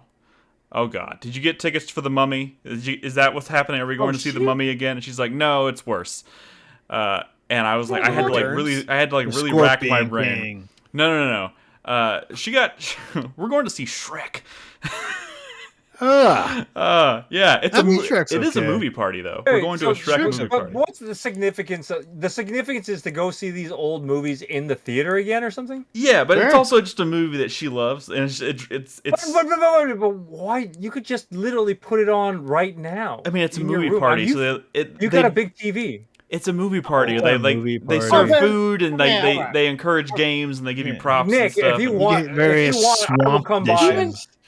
I will come Even by if and they serve weren't you food. doing all that goofy stuff, like, come on, theater experience. Yeah. Dude, no, for something- They all I mean, sing it's- Smash Mouth like, together. The argument Yes! being like, Yes, Shrek. Brad. the argument being like, oh, you're gonna go watch an old movie in a theater and they're doing like a digital projection, whatever. That's kind of a waste of time. But if they're doing like, like 35mm prints or something like that, that shit's kind of cool. That shit's It is. worthwhile. Is we Shrek go to the really draft that- house like a few times a month. We love it, but like I just like this month Shrek is apparently Shrek and Groundhog Day. memorific in these days. We're going to see It's me. Companion this weekend. What is that? It's the next movie from the director of Barbarian. Which if you haven't seen Barbarian, you should see Barbarian. I mean, I've seen Barbarian. Wait, Companion. I think I have seen a trailer. Look up the for that. trailer for Companion. It looks fucking wild. All right, let's wrap up with Did you watch Gladiator 2? No, I Oh, didn't. stop it in the fucking show. My We can mom- talk my all you mom want asked about me to go watch Gladiator too. Guys, My heard mom, it was my like mom a asked me to watch Gladiator 2 with her. She Good was night, like, y'all. I'm just gonna fade out. Bye, Fade out. everybody. We'll see you Fade next out. week. You want to watch Gladius? Bye. Do you want to watch a Gladius, David? I was like, what's Gladius? On the Xbox, original Xbox, PlayStation 2, No, the the movie. LucasArts strategy RPG. Gladius. Gladius. Well, she said something. How but I long was that I'm segment? stopping my Nick? recording. I don't How long know. was that segment? What segment? How long was it? An hour. least and an hour. 20 minutes. 8 to Roughly. 4? Mine 8 to says an 4, hour yeah. 19. Okay. Oh. We did it. David's segment went on for so long that No, it Jaeger didn't. woke up. No, it didn't. It wasn't that long. It was pretty long. No. 2, 8:24. It's your return momentarily. I mean, he's Well, are hardly you ready ever for on the I'm the not show. going to be here Give for him- very much longer. Give him a Chris Davis. moment to say his piece, He said excessive. He said excessive quality. What about that ludicrous quality? Wait, what did you say? You said Shrek in what movie? Groundhog What's the other Day. one? Groundhog Day. Uh, That's a good movie, but Yeah, just I don't I know guys, if I can I'm go not watch even it in a shitting you. theater. I am not even shitting you. I think last year was the first time since I could be wrong with this, but last year was the first time since we started dating that she didn't watch Groundhog Day twice on Groundhog Day. Wait, does she like Groundhog Day a lot or what? I don't. Yes, I'm trying to understand. she that. loves that movie. What- She's a Bill Murray fan. I love that movie too. Don't get me wrong, but it's like, at some point, can't you just kind of? She's a fucking Andy McDowell stan. Is she What does even that do with aware Bill that Murray? Andy film- McDowell? was the cause of decades-long rift between Bill Murray and Harold Ramis. Harold Ramis. I did not know that. That's why there was never Ghostbusters 3. Really? Well, he did. He. Well, Harold Ramis died, but then, yeah, then, fucking. Did he die? Was Bill Murray? Oh, Yeah. No. We saw him as a ghost at the end of the third Ghostbusters movie. He's dead. Oh my goodness. Yeah, they like didn't talk until Harold Ramis was on. What's Chris Davis doing? Yeah. He looks exasperated. Oh, there's a cat in his chair. Oh. Brad, am I supposed to beat certain Japanese games or something like that? I don't know. You don't care if I beat Blue Reflection or not? Or like what's going to impress you go for it, man. It's only me. He only cares if I do it. Well, it's only funny. But the thing is, David will just like finish the challenge, I guess. No, but he'll do it the night before.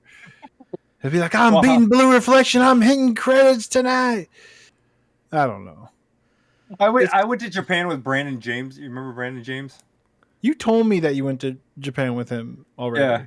Well, we were roommates in college, and then like we stayed in Kyoto together in a hotel, and then the next morning we woke up at like 7 a.m. to go out, and he was like, I was worried you weren't going to wake up because in college you were always sleeping until like 4 p.m. That's as someone who also lived with you. Yes, I'm surprised.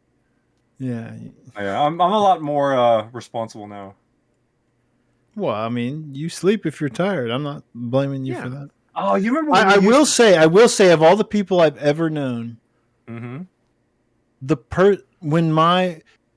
It reminds me so much of you, but like there could be like Henry will just stare at a TV no matter what's on it, like he's the most fascinating thing in the world. It could be the dumbest nursery rhyme bullshit that like Griffin's watching, and like Henry's just like entranced. I'm like, what are you doing? This is literal. Like, you don't baby even give a shit about this, right? And he's entranced. That's and like that reminded me of you. It didn't matter what was on, like some bullshit was on TV. You're like super distracted and watching it. Oh, I'm like, dude. what's going on? Dude, man, I went to go hang out with my friends in Japan, like my friend from Philadelphia, and he has kids. Have you ever seen this Danny Go, Sharks in the Water? I do have to go to sleep. I too, and I'm the one to streaming. school in the morning. It is my off day tomorrow, but I do have to take my kids to school, so I'm gonna go to bed. Yeah. Don't forget to upload your shit, David. I did. There is bad news. That second segment, it stopped at 57 minutes for me. So that last 20 minutes you'll have to grab from the stream. But I do have 2 segments uploaded. Why did it stop at 57 minutes? I have no fucking clue. But I looked over at the second segment, 57 minutes, it stopped. I can grab it, no worries.